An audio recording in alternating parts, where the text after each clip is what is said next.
أعوذ بالله من الشيطان الرجيم. بسم الله الرحمن الرحيم. الحمد لله نحمده ونستعينه ونستغفره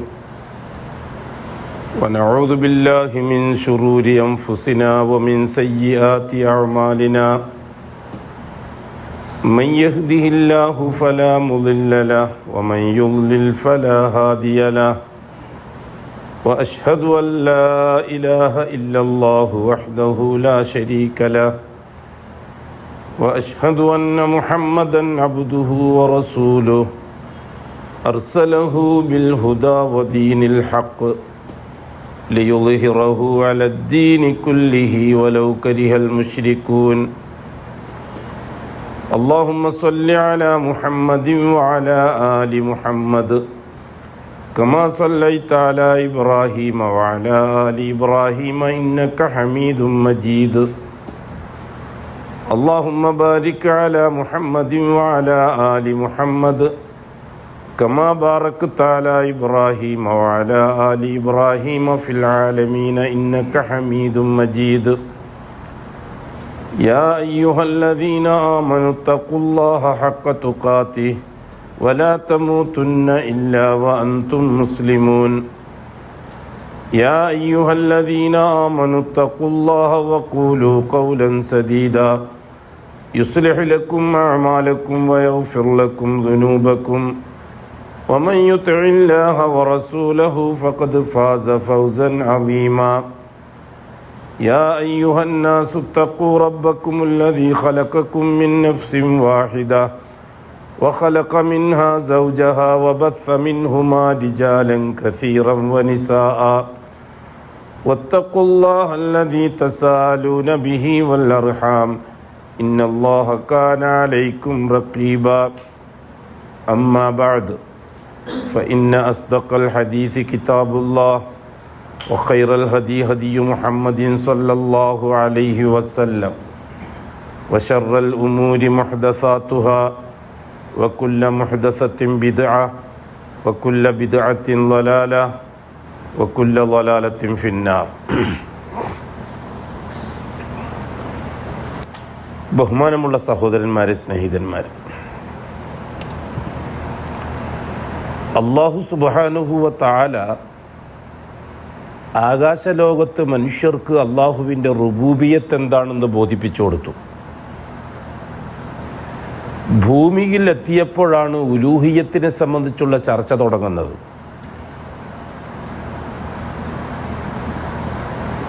മനുഷ്യരെ മുഴുവനും ഒരുമിച്ച് കൂട്ടിക്കൊണ്ട് ആകാശലോകത്ത് ആദം അലൈഹിസ്സലാത്തു വസ്സലാമിനെയും മക്കളെയും ഒരുമിച്ച് കൂട്ടിക്കൊണ്ട്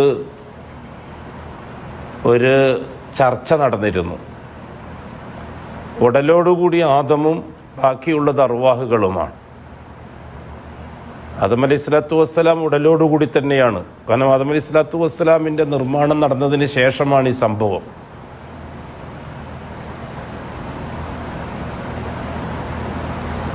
ആദം അലൈഹി സ്വലാത്തു വസ്സലാമിൻ്റെ മുതുകിൽ നിന്ന് മുത്തുമണികളെപ്പോലെ റൂഹുകളെ വെളിയിലേക്ക് കൊണ്ടുവന്നു എന്നാണല്ലോ ഹദീസിലുള്ളത്.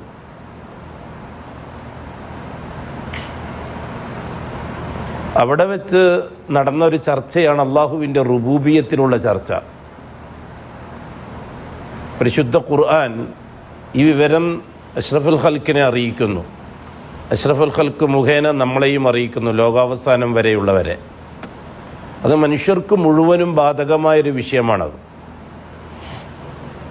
മനുഷ്യരിൽ നിന്ന് തിരഞ്ഞെടുക്കപ്പെടുന്നവർക്ക് മാത്രമുള്ളതല്ല, മൊത്തത്തിൽ മനുഷ്യർക്ക് മുഴുവനുമായുള്ളൊരു വിഷയമാണത്. അതിനെ സംബന്ധിച്ച് അല്ലാഹു സുബ്ഹാനഹു വ തആല പറഞ്ഞത്, ഇത് അഖദ റബ്ബുക മിൻ ബനി ആദം മിൻ ളുഹൂരിഹിം ദുർരിയതഹും. ആദമിൻ്റെ സന്തതികളിൽ നിന്ന് നാം അവരുടെ പരമ്പരകളെ പുറത്തേക്ക് കൊണ്ടുവന്നു. അവരോട് നാം ഒരു കരാറ് വാങ്ങി. അഖദ റബ്ബുക്, നിങ്ങളെ റബ്ബൊരു കരാറ് വാങ്ങിയിട്ടുണ്ട് അവരോട്. കരാറ് വാങ്ങുക മാത്രമല്ല ചെയ്തത്, ഫഅശ്ഹദഹും അലാ അൻഫുസിഹിം, ഓരോരുത്തരെ കൊണ്ടും ഷഹാദത്ത് പറയിപ്പിക്കുകയും ചെയ്തു അല്ലാഹു തആല.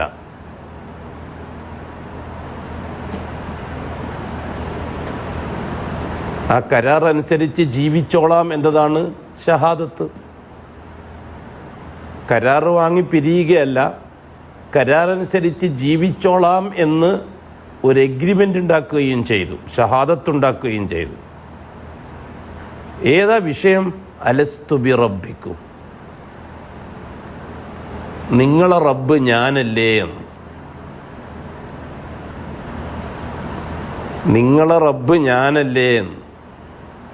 ഞാനല്ലേ നിങ്ങളെ റബ്ബ് എന്നും ചോദിക്കാം, നിങ്ങളെ റബ്ബ് ഞാനല്ലേ എന്നും ചോദിക്കാം. കുറച്ചും കൂടി കട്ടി ആദ്യം പറഞ്ഞതിനാണ്. നിങ്ങളെ റബ്ബ് ഞാനല്ലേ എന്ന് വളരെ ശക്തമായ അർത്ഥമാണത്. അല്ലാഹു സുബ്ഹാനഹു വ തആല ഇത്തരത്തിൽ അല്ലേ ആണോ എന്നൊക്കെ ചോദിച്ചാൽ തീർച്ചയായും ആണ് എന്നാണ് അതിൻ്റെ അർത്ഥം എന്നാണ് ഉലമാക്കൾ നമ്മൾ മനസ്സിലാക്കി തന്നിരിക്കുന്നത്. അലൈസല്ലാഹു ബി അഹ്കമിൽ ഹാക്കിമീൻ,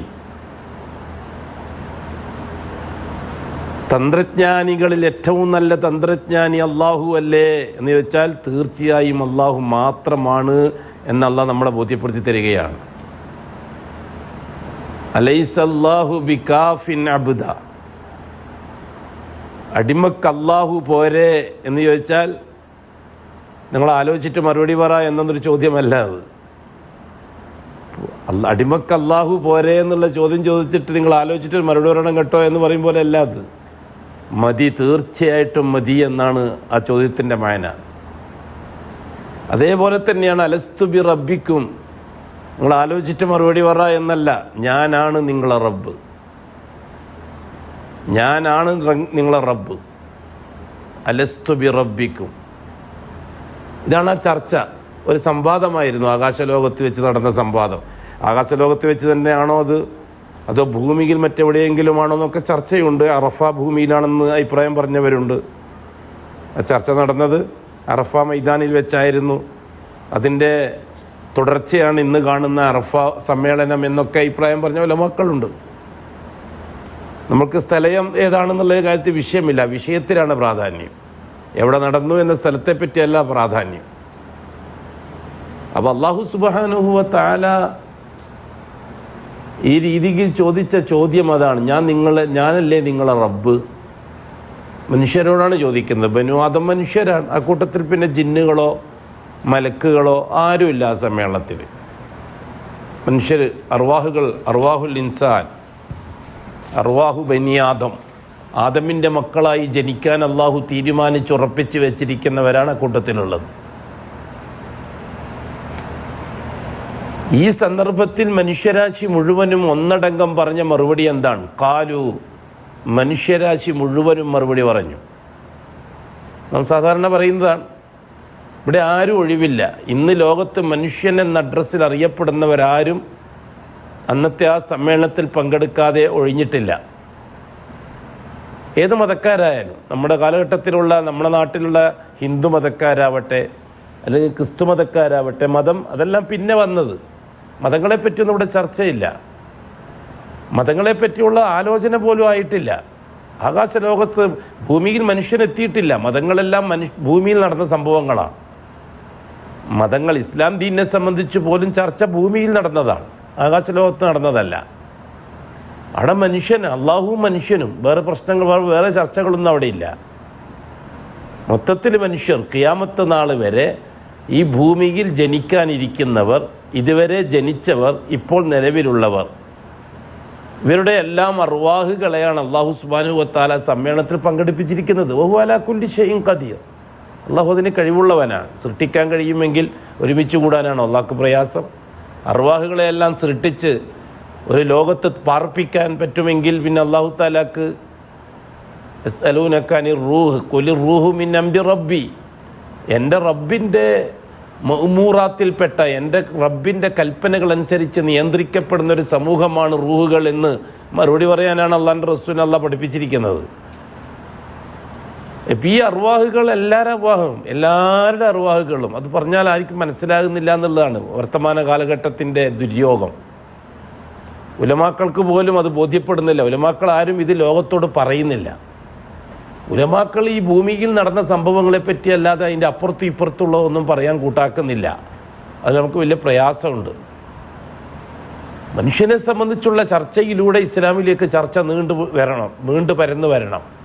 അപ്പോൾ പിന്നെ മറ്റുള്ള വിഷയങ്ങളെപ്പറ്റി ഒന്നും വളരെ എളുപ്പത്തിൽ ജനങ്ങൾക്ക് മനസ്സിലായിക്കോളും.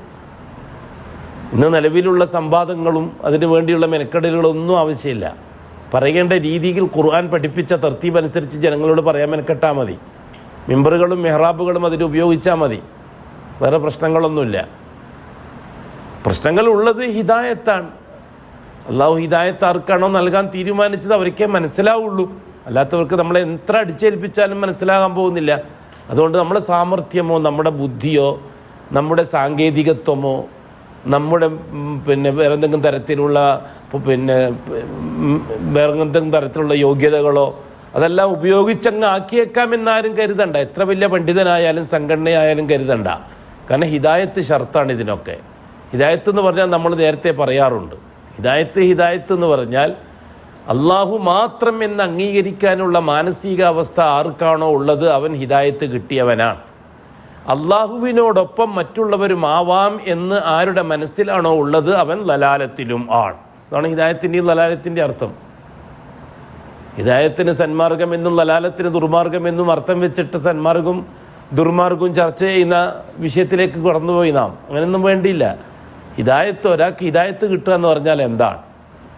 ഒരാൾക്ക് ഹിദായത്ത് കിട്ടുക എന്ന് പറഞ്ഞാൽ എന്താണ്? ഞാൻ പലപ്പോഴും ഇത് പറയുന്ന വിഷയമാണ്. 5 വക്ത് കൃത്യമായി നിസ്കരിക്കുന്ന ഒരുത്തൻ ഓൻ ഹിദായത്ത് കിട്ടിയവനാണെന്ന് പറയാൻ പറ്റുമോ?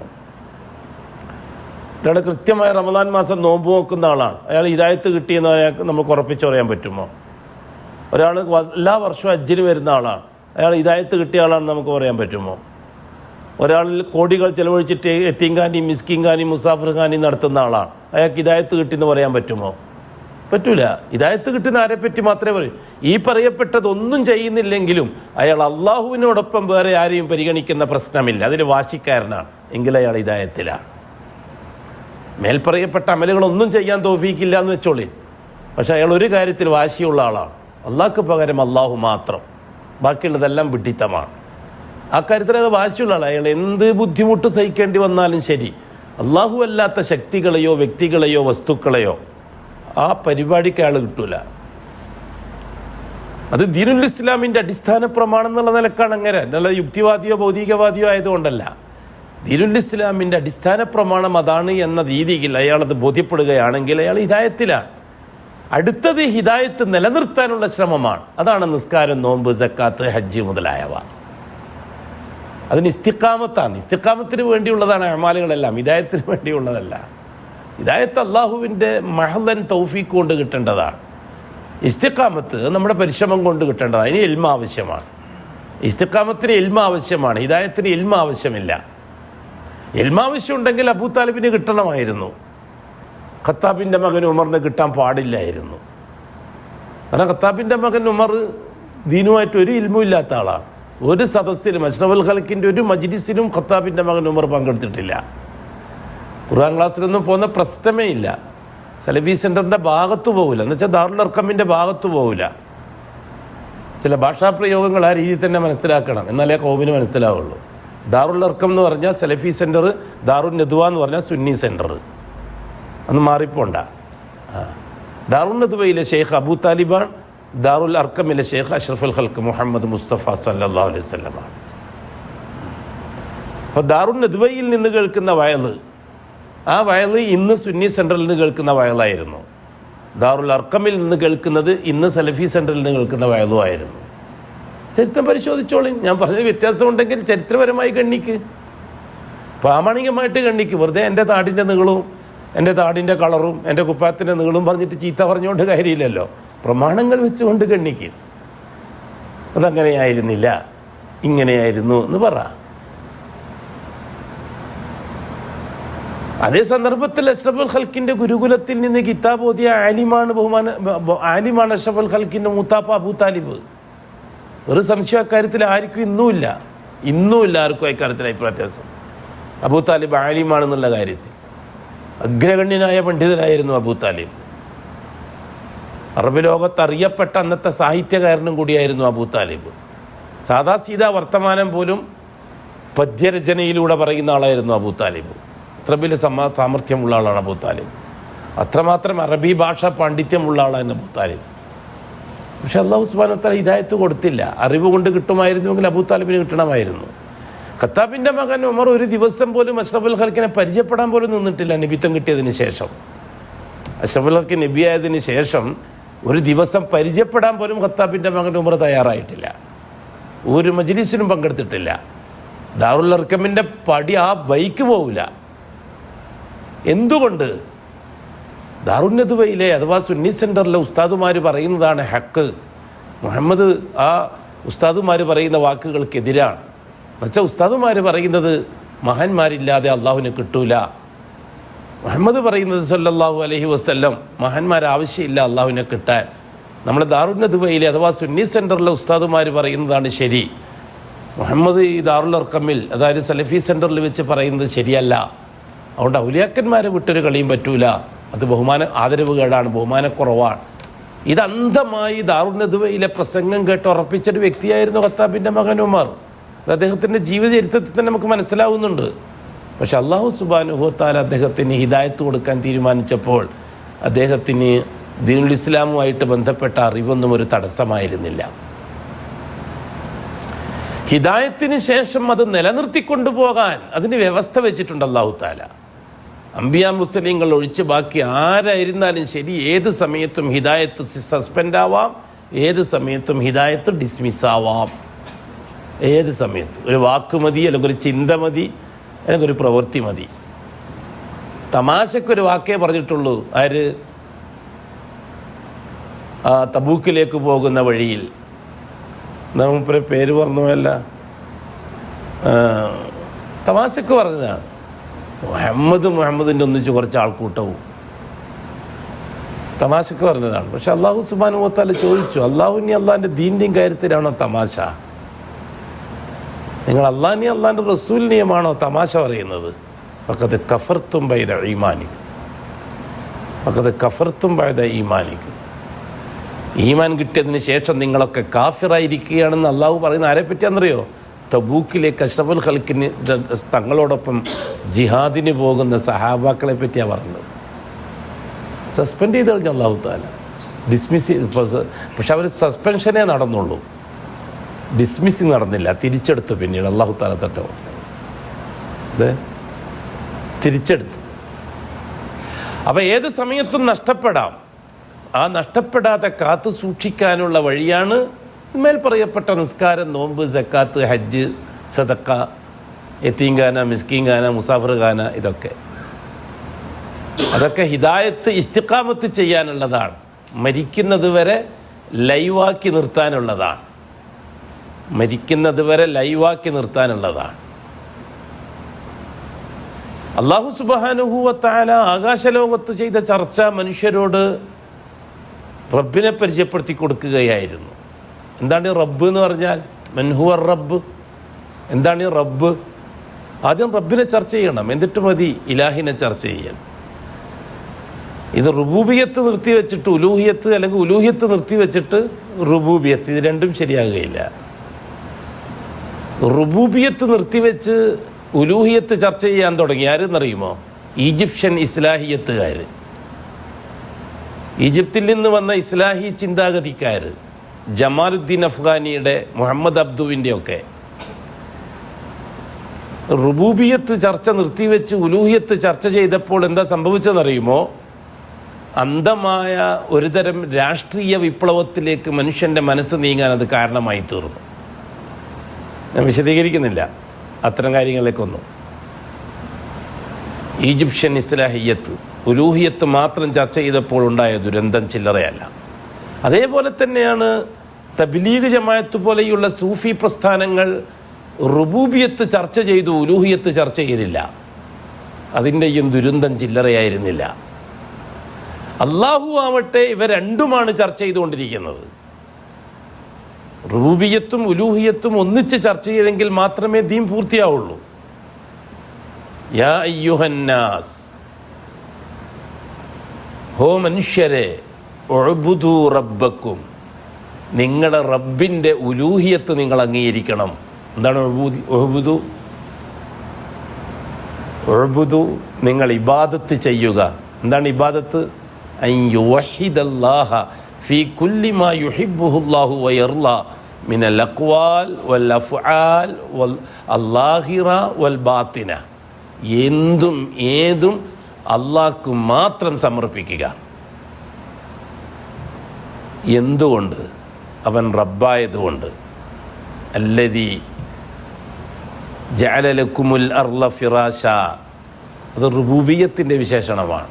നിങ്ങൾക്ക് ഭൂമിയെ വിരിപ്പാക്കി തന്നത് ആയ അള്ളാഹുവാണ്, ആ റബ്ബാണ്. വസ്സമാഅ ബിനാഅ, ആകാശത്തെ മേൽക്കൂരയാക്കി തന്ന റബ്ബ്. വഅൻസല മിനസ്സമാഇ മാഅ, ആകാശത്തിൽ നിന്ന് മഴയിറക്കി തന്ന റബ്ബ്. ഫഅഖ്റജ ബിഹി മിനസ്സമറാത്തി,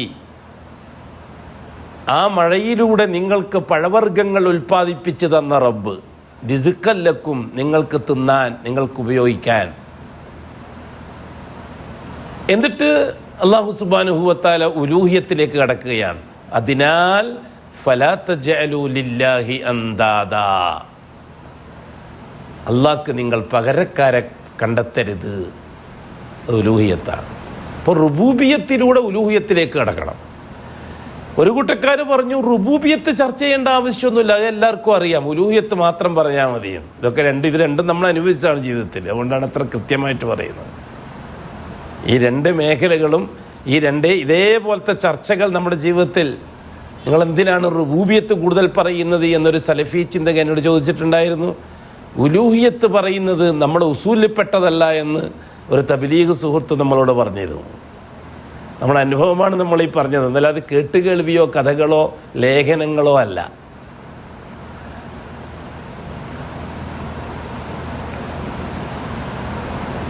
അല്ലാഹു സുബ്ഹാനഹു വ തആല ആകാശലോകത്ത് അള്ളാഹുവിൻ്റെ റുബൂബിയത്താണ് ആദമിൻ്റെ മക്കൾക്കും പരിചയപ്പെടുത്തി കൊടുത്തത്. അലസ്തു ബി റബ്ബിക്കും, റബ്ബ് ഇലാഹ്, രണ്ട് സാങ്കേതിക പദങ്ങൾ. റബ്ബ് ഇലാഹ്. എന്താണ് റബ്ബ്? മലയാളത്തിൽ മനസ്സിലാക്കാൻ ഒരു വഴിയേ ഉള്ളൂ. അങ്ങ് നിങ്ങോട്ട് കിട്ടുന്നത് എന്തുണ്ടെങ്കിലും അത് അള്ളാഹുവിൽ നിന്നാണെന്ന് അംഗീകരിക്കുക, അതാണ് റബ്ബ്. അങ്ങ് ഇങ്ങോട്ട് കിട്ടുന്നത് അള്ളാഹുവിൽ നിന്നാണ്, അവൻ റബ്ബായതുകൊണ്ട്. അതിനാൽ ഇങ്ങന്ന് അങ്ങോട്ട് എന്തു കൊടുക്കുന്നുണ്ടെങ്കിലും അള്ളാഹ്ക്കേ ആവാവൂ, അവൻ ഇലാഹായതുകൊണ്ട്. അങ്ങനെ മനസ്സിലാക്കി എളുപ്പമുണ്ട് കാര്യം. അങ്ങ് ഇങ്ങോട്ട് കിട്ടുന്നത് അള്ളാഹുവിൽ നിന്നാണ്, അവൻ റബ്ബായതുകൊണ്ട്. അതുകൊണ്ട് ഇങ്ങന്ന് അങ്ങോട്ട് കൊടുക്കുന്നത് അള്ളാഹ്ക്കേ ആവാവൂ, അവൻ ഇലാഹായതുകൊണ്ട്. അപ്പം ലാ ഇലാഹ എന്നതിന് എന്താ അർത്ഥമാണ് വെക്കേണ്ടത്? ലാ റബ്ബ ഇല്ലല്ലൻ്റെ അർത്ഥം വെച്ചാൽ ശരിയാകുമോ, അതോ ലാ ഇലാഹൻ്റെ അർത്ഥം തന്നെ വെക്കണമോ? ലാ ഇലാഹ ഇല്ലല്ലക്ക് ഇലാഹിൻ്റെ അർത്ഥം തന്നെ വെക്കണം, അത് റബ്ബിലേക്ക് കൺവെർട്ട് ചെയ്തുകൂടാ. സൂഫി തരീഖത്തുകൾ ഇലാഹിന് റബ്ബിൻ്റെ അർത്ഥം വെച്ചു. എന്തിനാ കാര്യം എന്നറിയുമോ? ഷെയ്ഖിനെ ആ രീതിയിൽ അംഗീകരിക്കുന്ന ഒരുതരം അനുയായികളെ ഉണ്ടാക്കിയെടുക്കാൻ വേണ്ടിയിട്ടായിരുന്നു. ആ ഷെയ്ഖിലൂടെ മുഹമ്മദ് ഈ റിസാലത്തിന് കൊടുത്ത ഷഹാദത്ത് പൊളിച്ചു. ആ ഷെയ്ഖ് മരിച്ചാൽ അയാളെ കബറടക്കിയ കബറ് വെച്ചുകൊണ്ട് ലാ ഇലാഹ ഇല്ലല്ലാഹ് കൊടുത്ത ഷഹാദയും പൊളിച്ചു. ജൂതൻ എത്ര കൃത്യമായിട്ടാണ് പ്രോഗ്രാം ഉണ്ടാക്കിയത് ആലോചിച്ച് നോക്കിയേ. സൂഫി തരീഖത്തുകാർ ഒരിക്കലും അള്ളാഹുവിനെ പറ്റി മാത്രമേ ചർച്ച ചെയ്യുള്ളൂ, അള്ളാഹുവിൻ്റെ റുബൂബിയത്തിനെ പറ്റി മാത്രമേ ചർച്ച ചെയ്യുള്ളൂ.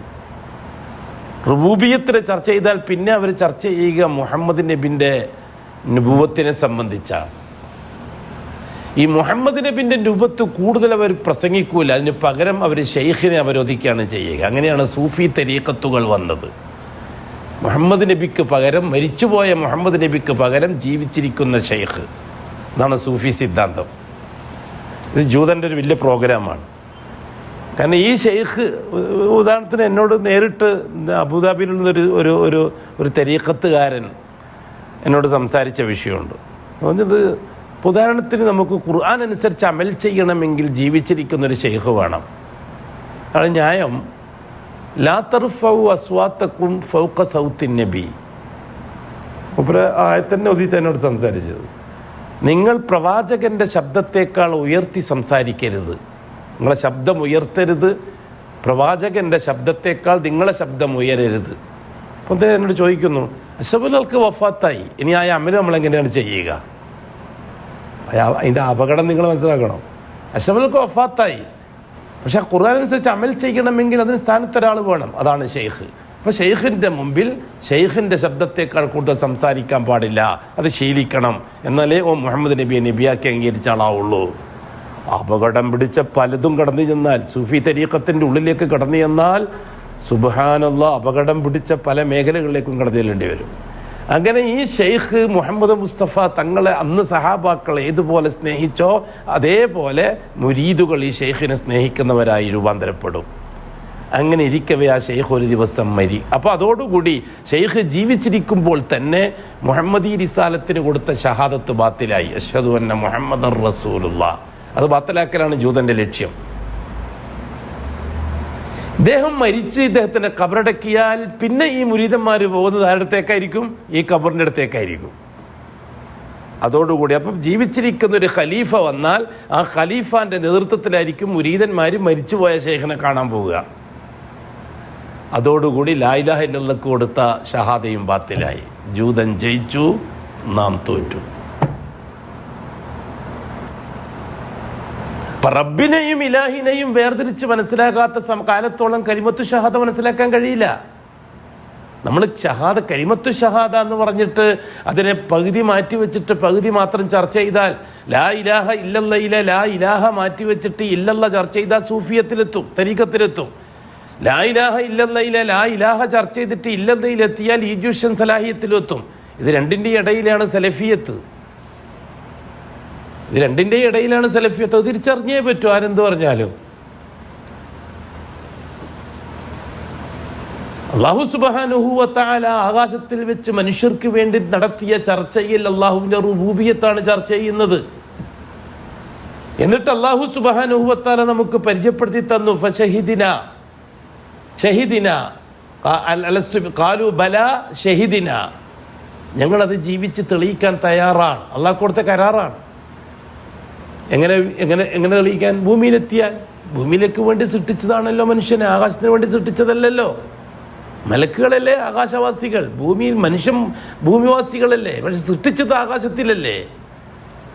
അപ്പം ആ ലക്ഷ്യം പൂർത്തിയാകണമല്ലോ. അപ്പം ഭൂമിയിലേക്ക് എത്തിയാൽ തീർച്ചയായിട്ടും ഞങ്ങളത് ജീവിച്ച് തെളിയിക്കാൻ തയ്യാറാണ്. അള്ളാഹ് കൊടുത്ത കരാറാണെന്ന് ആകാശ ലോകത്ത് വെച്ച്. ഷഹിദിന ബല ഷഹിദിന, ഞങ്ങൾ ജീവിച്ച് തെളിയിക്കാൻ തയ്യാറാണ്. അള്ളാഹ് കൊടുത്ത കരാർ അഷ്ഹദു അല്ലാ റബ്ബ ഇല്ലല്ലാഹ്. ഒറ്റ വാക്കി പറഞ്ഞാൽ അള്ളാഹു അല്ലാതെ റബ്ബായിട്ട് വേറൊരാളെ ഞങ്ങൾ പരിഗണിക്കുന്ന പ്രശ്നമില്ല. ഒന്നും കൂടി മനസ്സിലാക്കി തരാം. റബ്ബിൻ്റെ മഅന ഉലമാക്കൾ നമുക്ക് വിശദീകരിച്ച് തന്നത് അൽ മുൽക്കു വൽ ഖൽഖു വത്തദ്ബീർ. അൽ മുൽക്ക് ഉടമസ്ഥനാകാൻ അധികാരമുള്ളവൻ, വൽ ഖൽഖ് സൃഷ്ടിക്കാൻ അധികാരമുള്ളവൻ, വത്തദ്ബീർ നിയന്ത്രിക്കാൻ അവകാശമുള്ളവൻ.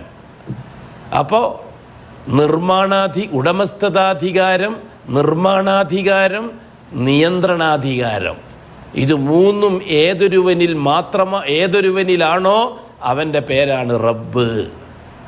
ഈ മൂന്ന് അധികാരങ്ങളുള്ളവനെ വിളിക്കാൻ ഉപയോഗിക്കുന്ന പേരാണ് റബ്ബ്. ആ റബ്ബിനുള്ള ഈമാൻ എന്ന് പറഞ്ഞാൽ എന്താണ്? അവൻ മാത്രമേ ഉള്ളൂ ഈ മൂന്നധികാരമുള്ളവൻ എന്ന് അംഗീകരിച്ചു കൊടുക്കലാണ് റുബൂബിയത്തിലുള്ള തൗഹീദ്. തൗഹീദുർ റുബൂബിയ, അൽ ഈമാനു ഫിർ റുബൂബിയ വ തൗഹീദു ഫിർ റുബൂബിയ. ഈ മൂന്നധികാരമുള്ളവൻ അള്ളാഹുവാണ് എന്ന് അംഗീകരിക്കൽ ഈമാൻ. അള്ളാഹു മാത്രമാണ് ഈ അധികാരമുള്ളവൻ എന്ന് അംഗീകരിച്ചു കൊടുക്കൽ തൗഹീദ്.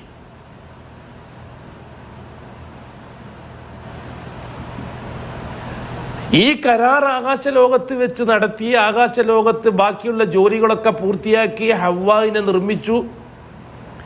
ഹവ്വാ സൃഷ്ടിക്കപ്പെട്ടു. അത് കഴിഞ്ഞിട്ട് ബഹുമാനപ്പെട്ട ആദം അലൈഹിസ്സലാത്തു വസ്സലാമിന് ഇൽമ് കിട്ടി. അത് കഴിഞ്ഞിട്ട് പിന്നെ ഇൽമും മലക്കുകളുമായിട്ടുള്ള പരിചയപ്പെടൽ നടന്നു. ആ പരിചയപ്പെടലിൽ ആദമിൻ്റെ മഹത്വം അള്ളാഹു മലക്കുകൾക്ക് ബോധ്യപ്പെടുത്തി കൊടുത്തു. അത് കഴിഞ്ഞിട്ട് ആദമിന് വേണ്ടി ഒരു ഇണയെ നിർമ്മിച്ചു. അത് കഴിഞ്ഞിട്ട് സ്വർഗലോകത്തിൽ താമസിക്കാനുള്ള സൗഭാഗ്യം കിട്ടി. കൊടുത്തോട്ടെ. അത് കഴിഞ്ഞിട്ട്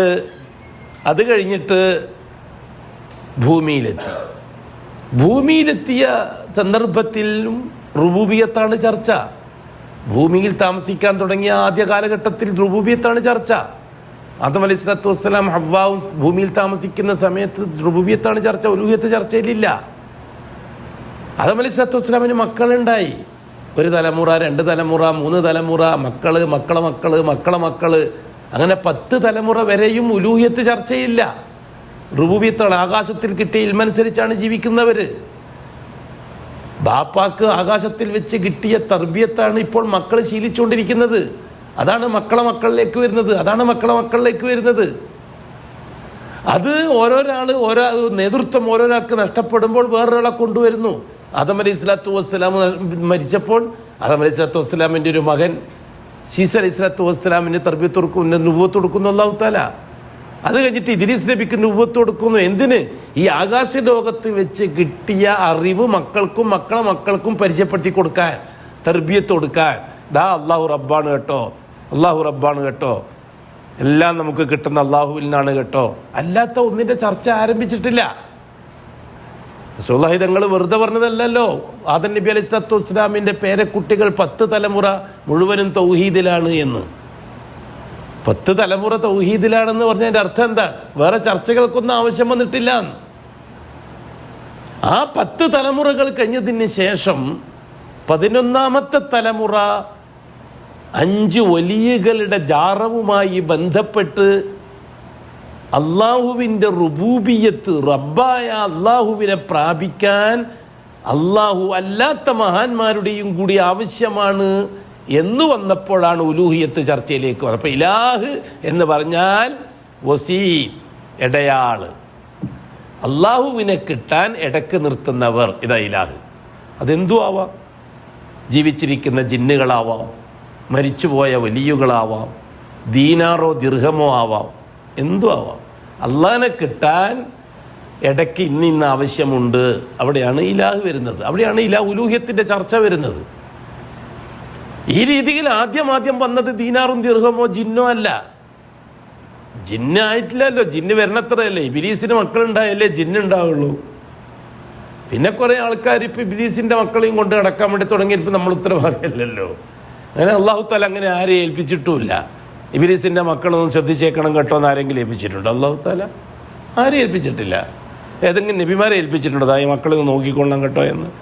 അഷ്റഫുൽ ഖൽഖ് സല്ലല്ലാഹു അലൈഹി വസല്ലമ തങ്ങൾ മാത്രമല്ല ഇവിടെ ഹിദായത്തിൻ്റെ ഉത്തരവാദിത്വം. അഷ്റഫുൽ ഖൽഖിന്റെ ഭക്ഷണത്തിൻ്റെ ഉത്തരവാദിത്വം ഉണ്ടായിരുന്നോ? ജിന്നുകളുടെ അന്ന് മദീനയിൽ താമസിച്ച ജിന്നുകളുടെ ഭക്ഷണത്തിൻ്റെ ഉത്തരവാദിത്വം അഷ്റഫുൽ ഖൽഖിന് ഉണ്ടായിരുന്നോ? വസ്ത്രത്തിൻ്റെ ഉത്തരവാദിത്വം ഉണ്ടായിരുന്നു. അവർക്ക് വീട് കൊണ്ടുണ്ടാക്കി കൊടുക്കുന്ന പരിപാടി വല്ലതും ഉണ്ടായിരുന്നു? അതൊക്കെ മനുഷ്യൻ്റെ കാര്യത്തിൽ അല്ലാഹുവിൻ്റെ റസൂലിൻ്റെ ഉത്തരവാദിത്തമുള്ളൂ. ദീനുൽ ഇസ്ലാമിനെ പഠിപ്പിച്ചു കൊടുക്കുന്ന, ഖുർആൻ പഠിപ്പിക്കുന്ന ഉത്തരവാദിത്തം മാത്രമല്ലേ അഷ്റഫുൽ ഖൽഖിനുള്ളൂ. ദുനിയാവിൻ്റെ കാര്യത്തിൽ ഉത്തരവാദിത്തം ഉണ്ടെന്ന് നമ്മൾ അങ്ങനെ വല്ല തെളിവും കിട്ടുമോ? ജിന്നിൻ്റെ ഭക്ഷണം മദീനയിലെ സഹാബാക്കൾക്ക് വേണ്ടി അല്ല ഏർപ്പാടാക്കിയതുപോലെ ജിന്നുകൾക്ക് വേണ്ടി ഭക്ഷണത്തിൻ്റെ ഏർപ്പാട്, താമസത്തിൻ്റെ ഏർപ്പാട്, അങ്ങനെ എന്തും ചരിത്രം ഉണ്ടാവും. ഈ ഇല്ലാത്ത കഥ ഉണ്ടാക്കാൻ നമുക്കെന്താ ഉത്തരവാദിത്വം? അങ്ങനെ ഒരു ചിത്രമില്ല. ആ ഒരു സൃഷ്ടി അള്ളാഹുവിനുണ്ട്. അത് അള്ളാഹു കൈകാര്യം ചെയ്യുന്ന സൃഷ്ടികൾ തീർന്നു. ആ കൈകാര്യം ചെയ്യാൻ മനുഷ്യരെ ആരെയും അള്ളാഹു തആല ഏൽപ്പിച്ചിട്ടില്ല.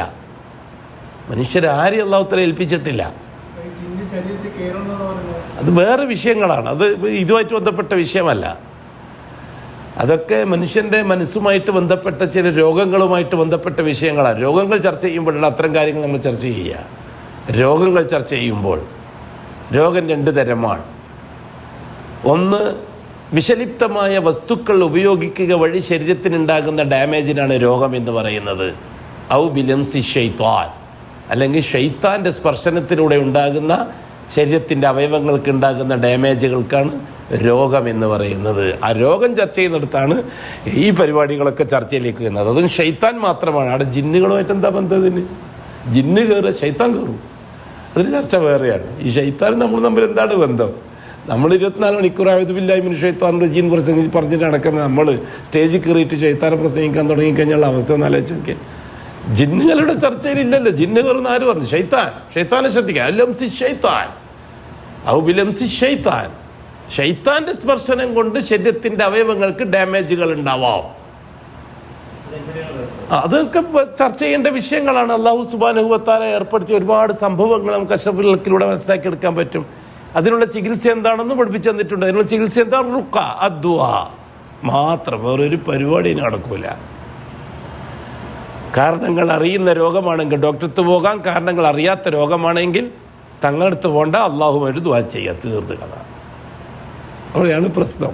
അതിനെ ബിസിനസ്സാക്കി മാറ്റിയപ്പോഴാണ് സമൂഹത്തിനത് വലിയ ചർച്ചയായി വന്നത്. കാരണം കാലി റുക്കാക്ക് ബിസിനസ്സാക്കി മാറ്റാൻ പറ്റൂല. അത് അവനൊന്നും ചെയ്യേണ്ട കാര്യമാണ്.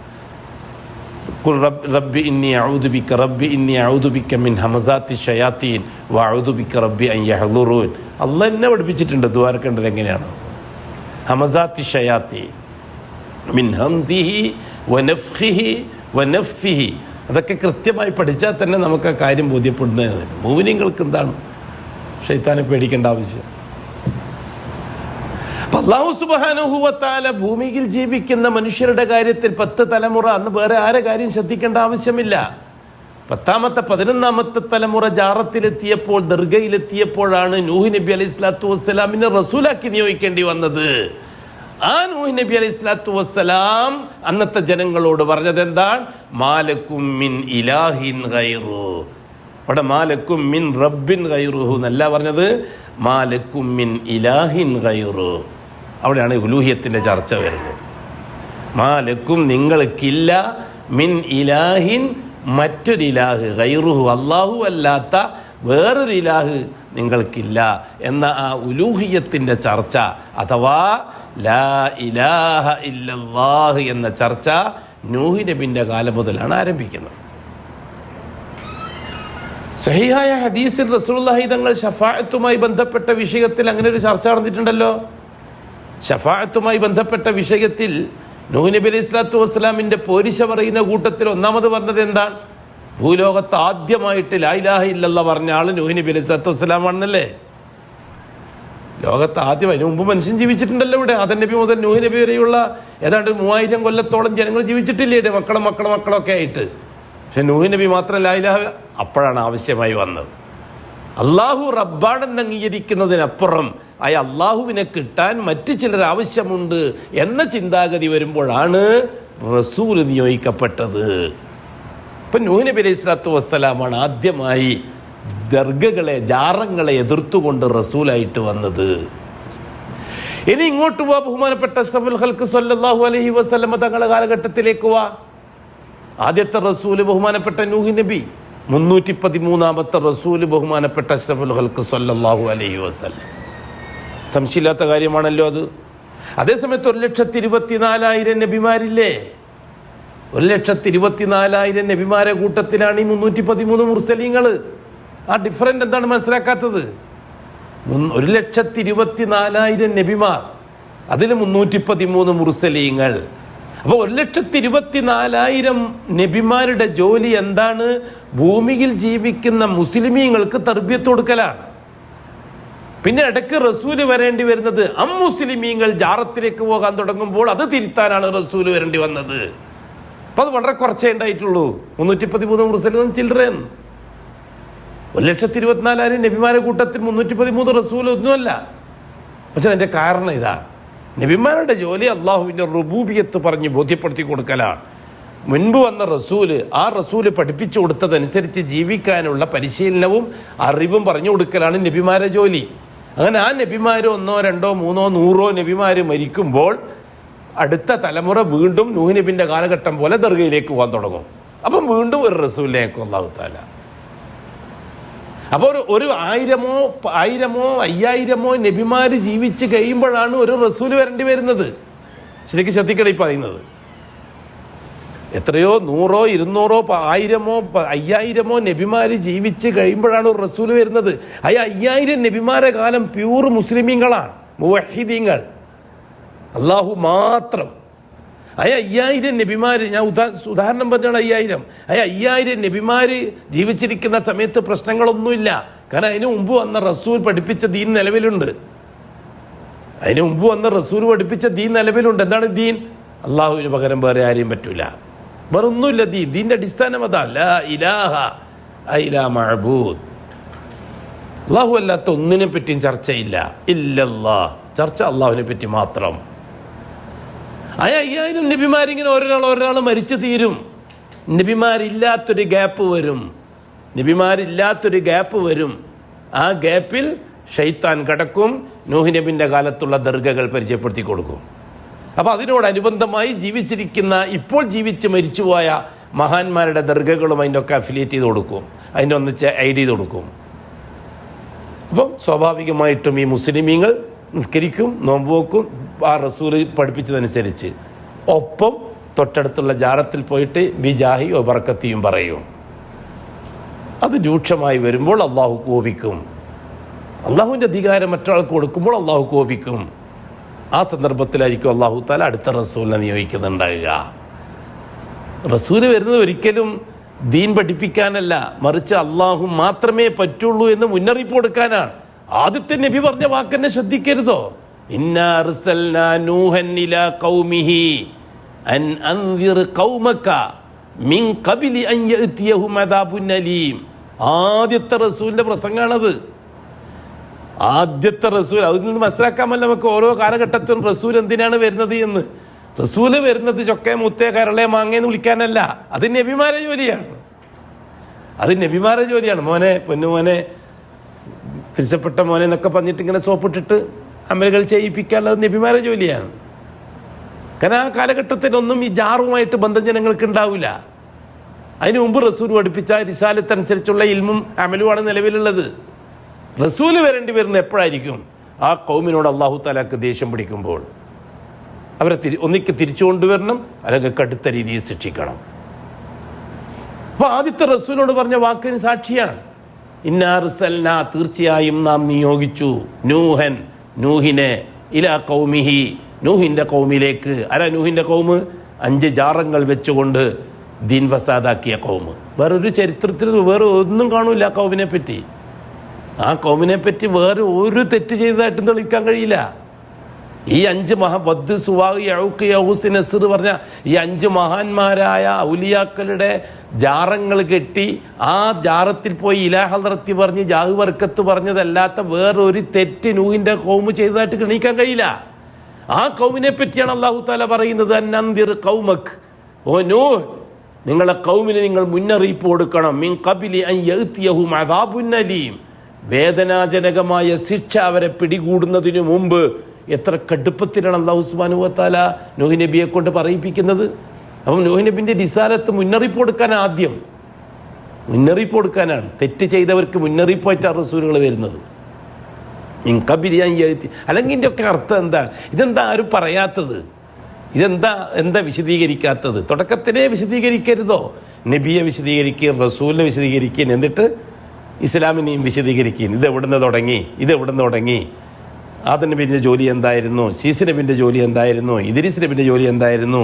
പിന്നെ നൂഹ് നബി എന്തിനാണ് റസൂലായിട്ട് വന്നത്? ഇത് രണ്ടും ബന്ധപ്പെടുന്ന ഏത് വിഷയത്തിലാണ്? എന്നിട്ട് നൂഹ് നബി എന്താണ് ചെയ്തത്? അതെങ്ങനെയാണ് അല്ലാഹു സുബ്ഹാനഹു വ തആല ആ വിഷയം ക്ലോസ് ചെയ്തത്? വളരെ കൃത്യമല്ലേ? നൂഹ് നബി അലൈഹി സ്വലാത്തു വസ്സലാമിനെ ഏൽപ്പിച്ച ജോലി ജനങ്ങളോട് പറഞ്ഞു. ആലിമീങ്ങളെ സദസ്സിൽ പോയിട്ട് പറഞ്ഞു. അന്ന് ഇദ്രീസ് നബിയിൽ നിന്നും ശീസ് നബിയിൽ നിന്നും ആദം നബിയിൽ നിന്നും പഠിച്ച ദീനുൽ ഇസ്ലാമിനെ പറ്റി മനസ്സിലാക്കിയ പണ്ഡിതന്മാർ ആ കാലഘട്ടത്തിലുണ്ടായിരുന്നു ഇറാഖിൽ. അവർ വലിയ വലിയ പള്ളികളിലെ ഖാദിമാരും വലിയ വലിയ ആലിമീങ്ങളും ഖത്തീബുമാരും മുദരിസുമാരും അല്ലാണ് അന്ന്. എല്ലാമുള്ള കാലം. നബിമാർ ജീവിച്ച് മരിച്ചു പോയിട്ടല്ലേ ഉള്ളൂ. ശൂന്യമാണെന്ന് പറയാൻ പറ്റുമോ? അവർക്ക് തൊട്ടു മുമ്പല്ലേ ഇദ്രീസ് നബി വഫാത്താകുന്നത്? അതിന് തൊട്ടു മുമ്പല്ലേ ശീസ് നബി വഫാത്താകുന്നത്? അതിനു മുമ്പല്ലേ ആദം നബി വഫാത്താകുന്നത്?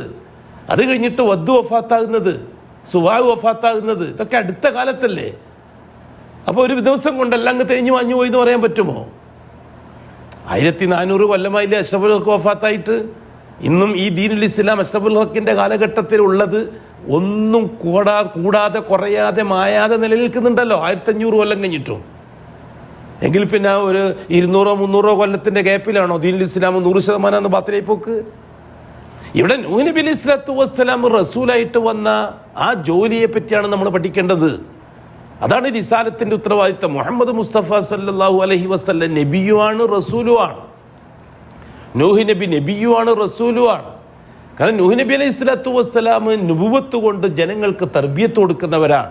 അതായത് നൂഹ് നബി സ്വലാത്തു വസ്സലാമിൻ്റെ ഉപദേശം കേട്ടിട്ട് ലാ ഇലാഹ ഇല്ലല്ലാഹ്ക്ക് ഷഹാദത്ത് കൊടുത്ത് ഇനി അങ്ങോട്ട് ഞങ്ങൾ അള്ളാഹു അല്ലാത്തവരത്തേക്ക് പോകില്ല എന്നും പറഞ്ഞ് നൂഹ് നബിൻ്റെ ഒന്നിച്ചുകൂടിയവർക്ക് തർബിയത്ത് കൊടുക്കാൻ നൂഹ് നബി നബിയാണ്. നിലവിലുള്ള മറ്റുള്ള ജാറത്തിൻ്റെ ആൾക്കാർക്ക് മുന്നറിയിപ്പ് കൊടുക്കാൻ നൂഹ് നബി റസൂലുമാണ്. ഇനി അഷ്റഫുൽ ഹക്കിൻ്റെ കാലഘട്ടത്തിലേക്ക് വാ. ബഹുമാനപ്പെട്ട റസൂലുള്ളാഹി സ്വല്ലല്ലാഹു അലൈഹി വസല്ലമ തങ്ങൾ ഇബ്രാഹിം അലൈഹി സ്വലാത്തു വസ്സലാമിൻ്റെ മകൻ ഇസ്മായിൽ നബിൻ്റെ മോനാണ്, പേരക്കുട്ടിയാണ്. 2 പരമ്പര.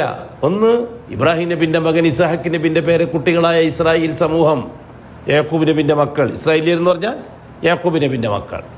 ഇസ്രായേലിയർ എന്ന് പറഞ്ഞാൽ യാക്കൂബ് നബിൻ്റെ മക്കൾ. അറബികൾ എന്ന് പറഞ്ഞാൽ ഇസ്മായിൽ നബിൻ്റെ മക്കൾ.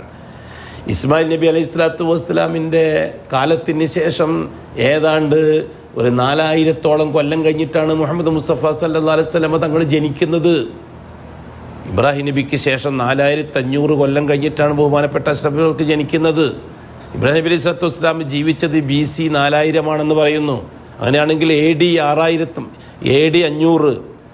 500-ലാണ് റസൂലുള്ളാഹി സ്വല്ലല്ലാഹു അലൈഹി വസല്ലം. AD ക്രിസ്താബ്ദം 561 പറഞ്ഞാൽ ക്രിസ്താബ്ദം 561 പറഞ്ഞാൽ 6-ാം നൂറ്റാണ്ട്. AD 6-ാം നൂറ്റാണ്ടിലാണ് മുഹമ്മദ് മുസ്തഫ തങ്ങൾ ജനിക്കുന്നത്. BC 4000 ഇബ്രാഹിം നബിൻ്റെ കാലഘട്ടം. അപ്പോൾ ഇബ്രാഹിം നബി അലൈഹി സ്വലാത്തു വസ്സലാം ജീവിച്ച് മരിച്ചിട്ട് 4500-ഓ 4600-ഓ കൊല്ലം കഴിഞ്ഞിട്ടാണ് മുഹമ്മദ് മുസ്തഫ സല്ലല്ലാഹു അലൈഹി വസല്ലം ജനിക്കുന്നത്. അപ്പോൾ അന്ന് നിലവിലുള്ള ദീൻ ഇബ്രാഹിം നബിൻ്റെ ദീനാണ് എന്നത് റസൂലുള്ളാഹി തങ്ങളുടെ വാക്ക് സാക്ഷിയാണ്. ഇസ്മായിൽ നബിയും ഇബ്രാഹിം നബിയും പഠിപ്പിച്ച ദീനാണ് അന്ന് ഈ മദീനത്തും മക്കത്തും ഒക്കെ നിലവിലുള്ളത്. അതിനൊരു മാറ്റവും വന്നിട്ടില്ല. അല്ലാഹു സുബ്ഹാനഹു വ തആല മുഹമ്മദ് മുസ്തഫ സല്ലല്ലാഹു അലൈഹി വസല്ലം തങ്ങളെ റസൂലാക്കി നിയോഗിക്കേണ്ടി വന്നത് എന്തുകൊണ്ടാണ്? അഷ്റഫുൽ ഖൽക്ക് ജനിക്കുന്നതിൻ്റെ ഏതാണ്ട് ഒരു 500 കൊല്ലം മുമ്പ് അഷ്റഫുൽ ഖൽക്കിൻ്റെ കുടുംബത്തിലെ ചിലർ സിറിയയുമായിട്ട് ബന്ധപ്പെട്ട് ജാറത്തിൻ്റെ പരിപാടി കഅബാലയത്തിൻ്റെ പരിസരത്തുണ്ടാക്കാൻ തുടങ്ങി. ജാറുമായി ബന്ധപ്പെട്ട് ദർഗകളുമായി ബന്ധപ്പെട്ട് കഅബാലയത്തിൻ്റെ ചുറ്റും മരിച്ചുപോയ മഹാന്മാരുടെ സ്മാരകങ്ങൾ പണിയാൻ തുടങ്ങി. 2 കൂട്ടരാണ് അന്ന കാലഘട്ടത്തിൽ ഉണ്ടായിരുന്നത്. ഒന്ന്, മരിച്ചുപോയ മഹാന്മാരെ വെച്ചുകൊണ്ട് അള്ളാഹുവിനെ സ്വാധീനിക്കുന്നവർ. 2, ജീവിച്ചിരിക്കുന്ന ജിന്നുകളോട് നേരിട്ട് സഹായത്തെ ചോദിക്കുന്നവർ. അവർ തവസ്സുലായിട്ടല്ല, ജിന്നുകളെ തവസ്സുലാക്കാറില്ല, നേർക്ക് നേരെ ചോദിക്കുന്നവരാണ്. ജിന്നുകളെ ആരെയും അവർ തവസ്സുലാക്കാറില്ല. ഖുറൈശികൾ അന്ന് ജിന്നുകളോട് നേർക്കുനേരെ സഹായം ചോദിക്കും. ഏതെങ്കിലും ഒരു താഴ്വരയിൽ കടന്നു ചെന്നാൽ അവർ പറയും, ഓ ഈ നാട്ടിലെ ജിന്നിൻ്റെ നേതാവേ, ഞങ്ങളെ ഒന്ന് ഉപദ്രവിക്കരുത്, നിങ്ങളെ അനുയായികളോടൊന്ന് പറയണം, ഞങ്ങളെ ഉപദ്രവിക്കരുതെന്ന് പറയണം. ഈ രീതിയിൽ ജിന്നുകളോട് നേരിട്ട് സഹായം ചോദിക്കുന്നവരും അള്ളാഹുവിൻ്റെ ഇടയിൽ ഔലിയാക്കളെ വെച്ചിട്ട് സഹായം ചോദിക്കുന്നവരുമായ ആൾക്കാരായിരുന്നു അന്ന് ഖുറൈശികളുടെ കൂട്ടത്തിലുണ്ടായിരുന്നത്. റസൂലുള്ളാഹി സ്വല്ലല്ലാഹു അലൈഹി വസല്ലമയെ റസൂലാക്കി അയക്കുന്നത് ഈ വിഭാഗത്തിലേക്കാണ്. ജിന്നുകളോട് നേരിട്ട് സഹായം ചോദിക്കുന്നവരെയും ഔലിയാക്കളെ വെച്ചിട്ട് അള്ളാഹുവിൽ നിന്ന് സഹായം ചോദിക്കുന്നവരെയും വിമർശിച്ചുകൊണ്ട് ലാ ഇലാഹ ഇല്ലല്ലാഹ് തൻ്റെ ഷഹാദ പറയാനാണ് റസൂലുള്ളാഹി തങ്ങളെ നബിയാക്കി അയച്ചിരിക്കുന്നത്. ഇത് വളരെ സ്പഷ്ടമായ ചരിത്രമല്ലേ അത്? ഖുറൈശികൾ ജീവിച്ചിരിക്കുന്ന ജിന്നുകളെ സേവിക്കാനും മറ്റൊക്കെ താഴ്വരകളിലേക്ക് സഞ്ചരിക്കുകയും താഴ്വരകളിൽ ചെന്നിട്ട് ജീവിച്ചിരിക്കുന്ന ജിന്നുകളുടെ ആ സമൂഹത്തിൻ്റെ ആ കബീലയുടെ നേതാക്കന്മാരെ വിളിച്ചിട്ട് കണ്ണുകൊണ്ട് കാണാണ്ട് തന്നെ ഇങ്ങനെ സുമാർ വിളിച്ചിട്ട് ഞങ്ങളൊന്ന് സഹായിക്കണം, ഞങ്ങളെ ഉപദ്രവിക്കരുത്, നിങ്ങളെ കുട്ടികളോടൊന്ന് പറയണം എന്നൊക്കെ പറയുമായിരുന്നില്ലേ? അതും നിർത്തിയ റസൂലുള്ളാഹി സ്വല്ലല്ലാഹു അലൈഹി വസല്ലം. മരിച്ചുപോയ മഹാന്മാരെ വെച്ചിട്ടുള്ള അതും നിർത്തിയ റസൂലുള്ളാഹി. ഈ 2 വിഭാഗത്തിലേക്ക് അതല്ലേ ഭൂരിപക്ഷം. അതേ അവസരത്തിൽ യുക്തിവാദികളും മുൽഹിദീങ്ങളുണ്ടായിരുന്നു ഖുറൈശികളുടെ കൂട്ടത്തിൽ, നിരീശ്വരവാദികളുണ്ടായിരുന്നു, ഭൗതികവാദികളുണ്ടായിരുന്നു ഖുറൈശികളുടെ കൂട്ടത്തിൽ. ഭൗതികവാദ ഉദാഹരണം പറയാം. ഒരു ദിവസം ഒരു എല്ലിൻ്റെ കഷ്ണവുമായിട്ട് വന്നു ലബീദ് അല്ലെങ്കിൽ ഉമയ്യത്ത് ഒരു എല്ലിൻ്റെ കഷ്ണവുമായിട്ട് വന്നിട്ട് റസൂലുള്ളാഹി തങ്ങളോട് ചോദിച്ചു, മുഹമ്മദ്, നീ എന്താ നീ പറയുന്നത്? ഒരാൾ മരിച്ചിട്ട് ഈ കാണുന്ന എല്ല് പോലെ ദുരുമ്പിക്കഴിഞ്ഞാൽ പിന്നെ ഈ എല്ലിനെ ജീവിപ്പിച്ചിട്ട് പിന്നീട് ചോദ്യം ചെയ്യുന്നൊക്കെ നീ എന്തായി പറയുന്നത് മുഹമ്മദ്? ഇന്നത്തെ ജബ്ബാർ മാഷന്മാരൊക്കെ അന്നുണ്ടായിരുന്നു. റസൂലുള്ളാഹി തങ്ങളോടാണ് ചോദിക്കുന്നത് ഉമയ്യത്ത്, നീ എന്ത് വിരാന്തായി പറയുന്നത് എന്ന്. ഇന്ന് ചില മാഷന്മാർ ചോദിക്കുന്ന പോലെ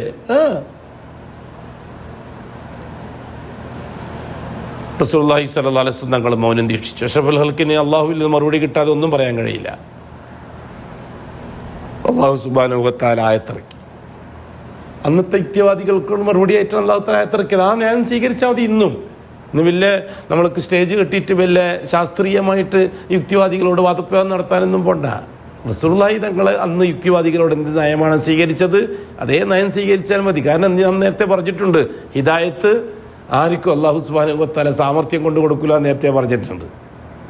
അതുകൊണ്ട് ഹിദായത്ത് കിട്ടില്ല പരിപാടിയെങ്കിൽ നമ്മൾ സാമർത്ഥ്യം ചെലവാക്കേണ്ട, അഷ്റഫുൽ ഖൽഖിന്റെ മൻഹജ് മാത്രം ഉപയോഗിച്ചാൽ മതി.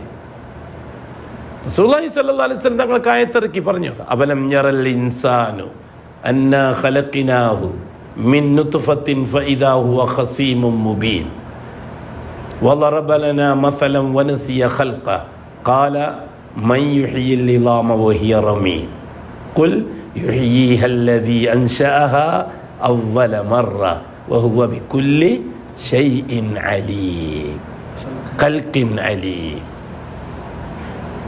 കൃത്യമായ മറുപടി. അവലം യറൽ ഇൻസാൻ, മനുഷ്യരെന്താ മനസ്സിലാക്കാത്തത്, അന്നാ ഖലഖനാഹു, നാമാണല്ലോ മനുഷ്യനെ സൃഷ്ടിച്ച് ഈ രൂപത്തിലുണ്ടാക്കിയത്, മിൻ നുത്ഫത്തിൻ, ഒരു തുള്ളി ശുക്ലം ഉപയോഗിച്ചിട്ട് നാം സൃഷ്ടിച്ചതല്ലേ ഈ മനുഷ്യനെ. അള്ളാഹുവിൻ്റെ ശൈലി അതാണ്. അള്ളാഹു ഇന്നാള് എന്നൊന്നും പറയില്ല, മൊത്തത്തിലാ പറയാ. കാരണം ഖിയാമത്ത് നാൾ നിലനിൽക്കേണ്ട വാദമാണ്. അതുകൊണ്ട് ഉമയ്യത്തിന് പേര് വിളിച്ചിട്ട് യാ ഉമയ്യ നീ എന്താ ഇങ്ങനെ പറഞ്ഞതൊന്നും അള്ളാഹ് പറയില്ല. ഖിയാമത്ത് നാൾ വരെ നിലനിൽക്കേണ്ട രീതിയിലാണ് അള്ളാഹു തആല വാക്കുകൾ ഉപയോഗിക്കുക. അതാണ് ഖുർആന്റെ മുഅ്ജിസത്തും. മനുഷ്യനെന്താ മനസ്സിലാക്കാത്തതെന്ന് അള്ളാഹ് ചോദിക്കുന്നത്. അന്നത്തെ ലക്ഷ്യം ഉമയ്യത്താണ്, പിന്നെ ഖിയാമത്ത് നാൾ വരെയുള്ള മാഷന്മാരും പിന്നെ ചില മൗലവിമാരും കുറെ പിരന്തന്മാർ അങ്ങനെ ഇറങ്ങിയിട്ടുണ്ട്. അവലം യറൽ ഇൻസാൻ അന്നാ ഖലഖനാഹു, തീർച്ചയായും നാമാണല്ലോ മനുഷ്യനെ സൃഷ്ടിച്ചത് മിൻ നുത്ഫത്തിൻ, ഒരു തുള്ളി ശുക്ലത്തിൽ നിന്ന്. ഫഇദാ ഹുവ ഖസീമും മുബീൻ, ഇപ്പോൾ ഇതാ ഇവൻ വലിയ എതിരാളിയായിട്ട് വന്നിരിക്കുന്നു. അല്ലാഹു സൂറത്ത് യാസീൻ. ഫഇദാ, ഇപ്പോൾ, ഹുവ അവൻ, ഖസീമും മുബീൻ, വ്യക്തമായ എതിരാളി, തർക്കിക്കുന്നവൻ. ഖസീം തർക്കിക്കുന്നവനായിരിക്കുന്നു. ഖസീം എന്ന് പറഞ്ഞാൽ തർക്കിക്കുന്നവൻ അല്ലേ? നിങ്ങൾക്ക് നേരെ അർത്ഥം മലയാളത്തിൽ. ഇവനിക്ക് എല്ലും തോലൊക്കെ വന്ന് ബുദ്ധിയും തൻ്റെ ഇടമൊക്കെ വന്ന് കുറച്ച് അള്ളാഹുവിൽ നിന്നുള്ള അനുഗ്രഹങ്ങളൊക്കെ പൂർത്തിയായപ്പോൾ ഇവനിതാ യുക്തിവാദിയായിട്ട് വന്നിരിക്കുന്നു. ഖസീമും മുബീൻ. വളറബ ലനാ മസലൻ, അവൻ ചില ഉദാഹരണങ്ങളൊക്കെ നമ്മളെ മുമ്പിൽ നിരത്തുകയാണ്. ഇല്ലേ, എല്ലിൻ്റെ കഷ്ണം കൊണ്ടതിനെ പറ്റി പറഞ്ഞത്. ഇവൻ ചില ഉദാഹരണങ്ങളുമായിട്ടാണ് വന്നിരിക്കുന്നത്. വനസിയ ഖൽഖ, അപ്പറയുന്നവൻ എങ്ങനെയാണ് ഉണ്ടായതെന്ന് അവൻ മറന്നും പോയി. എല്ലും കൊണ്ട് വന്നവൻ എങ്ങനെ ഉണ്ടായതെന്ന് ചിന്തിക്കുന്നില്ല. ഈ എല്ലുണ്ടായതിനെ പറ്റി അവനിക്ക് സംശയം. ഓനെങ്ങനെ ഉണ്ടായതിലും സംശയമില്ല. ഇംസാറന്മാരും മാഷന്മാരും മൗലവിമാരൊക്കെ അങ്ങനെ തന്നെയാ യുക്തിവാദികളായ. വനസിയ ഖൽഖ, അവൻ്റെ സ്വന്തം സൃഷ്ടിപ്പ് അവൻ മറക്കുകയും ചെയ്തു.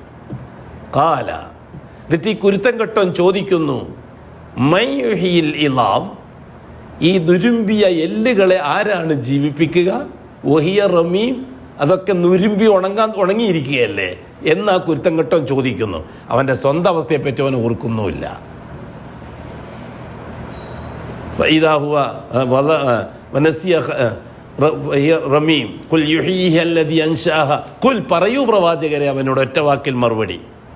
ആ മറുപടി അല്ല, വിഷയവും അള്ളാഹ് തന്നെ പറഞ്ഞു തന്നു, മറുപടി അള്ളാഹ് തന്നെ. പിന്നെ നമ്മളെ മക കൂട്ടിയിട്ട് കുറേ പ്രസംഗം ഉണ്ടാക്കുന്നത് എന്തിനാ? പരിശുദ്ധ ഖുർആൻ ഹിദായത്ത് ആഗ്രഹിക്കുന്നവർക്ക് പറഞ്ഞു കൊടുക്കാനുള്ളതാണ്. ആഖിറം ആഗ്രഹിക്കുന്നവനിക്ക് പറഞ്ഞു കൊടുക്കാനുള്ളതാണ്.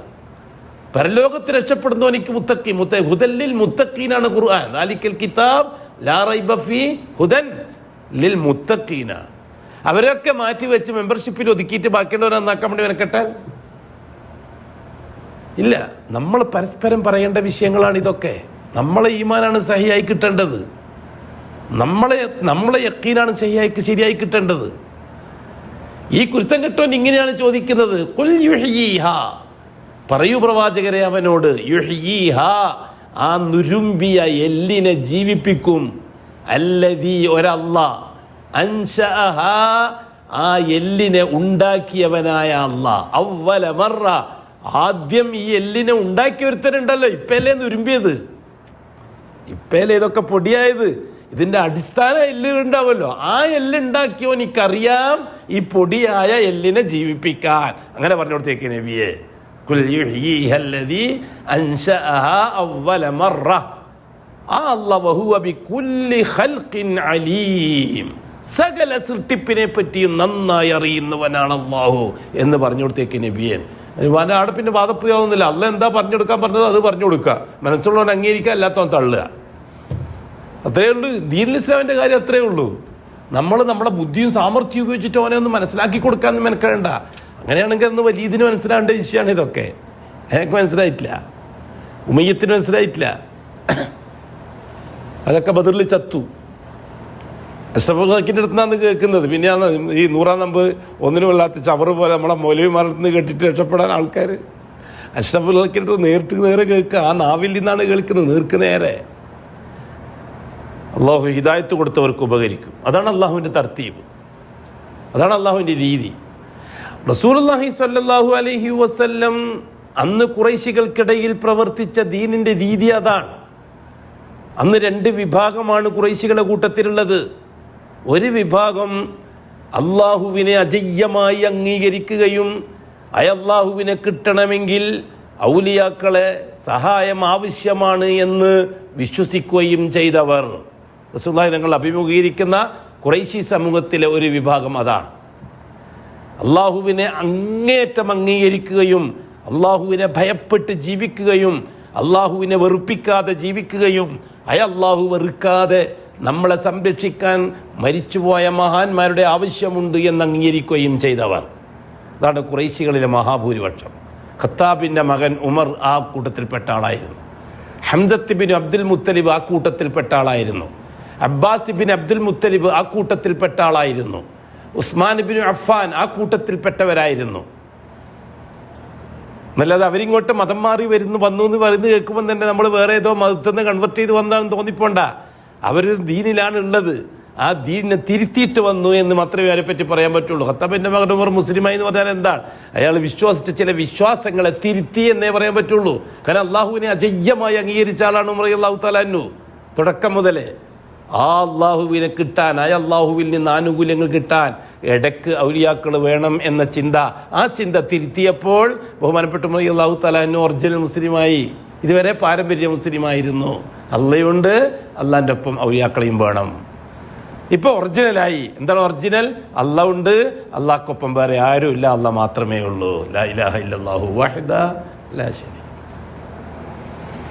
ഇത് വളരെ കൃത്യമായി നാം മനസ്സിലാക്കി മുന്നോട്ട് പോകണം. ഒന്ന്, നാം നമ്മുടെ ഈമാൻ സഹിയാക്കണം. രണ്ടാമത്തത്, നമ്മുടെ അയൽവക്കത്തിനും നമ്മുടെ ഉത്തരവാദിത്വത്തിനുമുള്ളവരുടെ ഈമാൻ സഹിയാക്കിക്കൊണ്ടേ പോകണം. ഇവിടെ മനസ്സിലാക്കിയിരിക്കേണ്ട വിഷയം, റസൂലുള്ളാഹി സ്വല്ലല്ലാഹു അലൈഹി വസല്ലം തങ്ങൾ ആദ്യം ഉലൂഹിയത്ത് വിശദീകരിച്ചു കൊടുക്കുകയാണ് ചെയ്തത്. ആ ഉലൂഹിയത്ത് വിശദീകരിച്ചു കൊടുത്തപ്പോൾ മനസ്സിലാക്കി അംഗീകരിക്കാൻ തയ്യാറായവരോട് ഷഹാദത്ത് ആവശ്യപ്പെടുകയാണ് ചെയ്തത്. സഫാ മറയിൽ തുടക്കത്തിൽ തന്നെ ഖൂലു അശ്ഹദു അല്ലാ ഇലാഹ ഇല്ലല്ലാഹ് എന്ന് പറഞ്ഞില്ല, ഖൂലു ലാ ഇലാഹ ഇല്ലല്ലാഹ് എന്ന് പറഞ്ഞു. മൊത്തത്തിൽ ലാ ഇലാഹ ഇല്ലല്ലാഹ് ഒരു വിഷയമായിട്ട് സമർപ്പിക്കുകയായിരുന്നു റസൂലുള്ളാഹി സ്വല്ലല്ലാഹു അലൈഹി വസല്ലം. ഒരു വിഷയം, അടിസ്ഥാനപരമായ ഒരു വിഷയമാണ് ഖുറൈശികളുടെ മുമ്പിൽ ഇട്ട് കൊടുക്കുന്നത്. അത് ബോധ്യപ്പെട്ടിട്ട് വരാൻ തയ്യാറായവർ, അംഗീകരിക്കാൻ തയ്യാറായവർ അഷ്റഫുൽ ഹഖിനെ സമീപിക്കുമ്പോൾ അപ്പോഴാണ് ഷഹാദത്തിന്റെ ചർച്ച വരുന്നത്. നീ അംഗീകരിക്കുകയാണെങ്കിൽ നീ അള്ളാഹ്ക്കൊരു കരാർ കൊടുക്കണം. ഞാൻ ലാ ഇലാഹ ഇല്ലല്ലാഹ് അംഗീകരിച്ചു എന്നല്ല സഹാബാക്കൾ പറഞ്ഞത്. ലാ ഇലാഹ ഇല്ലല്ലാഹ് മനസ്സിലായി, അള്ളാഹ്ക്ക് ഒപ്പം വേറെ ആരും വേണ്ട എന്നത് മനസ്സിലായി. നമുക്ക് ഇവിടുന്ന് നിസ്കരിച്ചൂടെ?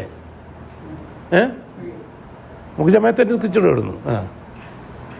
അള്ളാഹുവിന് പകരം വേറെ ആരും വേണ്ട എന്ന് മനസ്സിലായി അഷ്റഫുൽ ഹഖിന്റെ പ്രസംഗത്തിലൂടെ, അല്ലേ? ഖുലു ലാ ഇലാഹ ഇല്ലല്ലാഹ്. അല്ല, നിങ്ങൾക്ക് അങ്ങനെ തോന്നുന്നുണ്ടോ? ആർക്കെങ്കിലും ഖുലു അശ്ഹദു അല്ലാ ഇലാഹ ഇല്ലല്ലാഹ് എന്ന് റസൂലുള്ളാഹി തങ്ങൾ പറഞ്ഞിട്ട് നിങ്ങൾക്ക് തെളിയിക്കാൻ പറ്റുമോ? ഷഹാദത്ത് രണ്ടാമത്തെ ചർച്ചയാണ്. അംഗീകരിക്കുന്നവനിക്കാണ് ഷഹാദ. ലാ ഇലാഹ ഇല്ലല്ലാഹ് അംഗീകരിച്ചു എന്നതുകൊണ്ട് ഷഹാദത്ത് പറഞ്ഞോളന്നില്ല. എത്ര സംഭവങ്ങളുണ്ട്. ലാ ഇലാഹ ഇല്ലല്ലാഹ് അംഗീകരിക്കുകയും ഷഹാദത്ത് പറയാതെ കാലങ്ങളോളം കാത്തിരിക്കുകയും ചെയ്ത എത്രയോ ആൾക്കാർ ചരിത്രമില്ലേ? ചില സന്നിഗ്ധ ഘട്ടത്തിൽ ലാ ഇലാഹ ഇല്ലല്ലാഹ് അംഗീകരിച്ചു ബഹുമാനപ്പെട്ട അബ്ബാസ് റളിയല്ലാഹു തആല അൻഹു മക്കം ഫത്ഹിന്റെ സമയത്തല്ലേ ഷഹാദത്ത് പറഞ്ഞത്, അല്ലേ?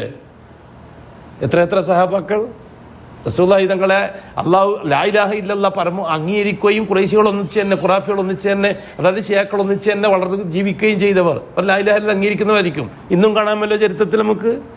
ഇന്ന് നമ്മുടെ നാടുകളിൽ കാണാമല്ലോ. ഈ സംവിധാനമുള്ള രാജ്യത്ത് ലാ ഇലാഹ ഇല്ലല്ലാഹ് അംഗീകരിക്കുന്നവർ കാണും, പക്ഷേ അശ്ഹദു അല്ലാ ഇലാഹ ഇല്ലല്ലാഹ് പ്രാവർത്തിക്കുന്നവരെ കാണൂല. അതിന് സലഫികൾ തന്നെ കാണണം. ലാ ഇലാഹ ഇല്ലല്ലാഹ് അംഗീകരിക്കല് വേറെ, അശ്ഹദു അല്ലാ ഇലാഹ ഇല്ലല്ലാഹ് പ്രാവർത്തികമാക്കല് വേറെ. റസൂലുള്ളാഹി സ്വല്ലല്ലാഹു അലൈഹി വസല്ലം തങ്ങൾ ഖൂലു ലാ ഇലാഹ ഇല്ലല്ലാഹ് എന്നുള്ളത് പൊതു കാര്യം പ്രഖ്യാപിച്ചതാണ്. അതായത് ഒരു റസൂലിൻ്റെ ഉത്തരവാദിത്തം പ്രഖ്യാപിച്ചതാണ്. ഇത് മനസ്സിലാക്കി ചിന്തിച്ച് അങ്ങനെയാണെങ്കിൽ നമ്മളിപ്പോൾ 500 കൊല്ലക്കാലമായല്ലോ. അതിന് മുമ്പൊന്നും അവിടെ ഉണ്ടായിട്ടില്ലല്ലോ മക്കത്ത്. ഈ മക്കത്തോ മദീനത്തോ അതിന് മുമ്പൊന്നും അത്ര സംവിധാനം ഉണ്ടായിട്ടില്ല. ഒരു 500 കൊല്ലത്തിന് ഇപ്പുറത്താണ് ഇത് ദർഗകളും അതേപോലെ തന്നെ ലാത്തൻ്റെ ദർഗ, മനാത്തൻ്റെ ദർഗ, അതേപോലെയുള്ള ദർഗകളൊക്കെ വന്നത് അഷ്റഫുകൾക്ക് ജനിക്കുന്നതിൻ്റെ ഒരു 500 കൊല്ലം മുമ്പാണ്. അതിന് മുമ്പ് തൗഹീദ് മാത്രമേ ഉണ്ടായിട്ടുള്ളൂ.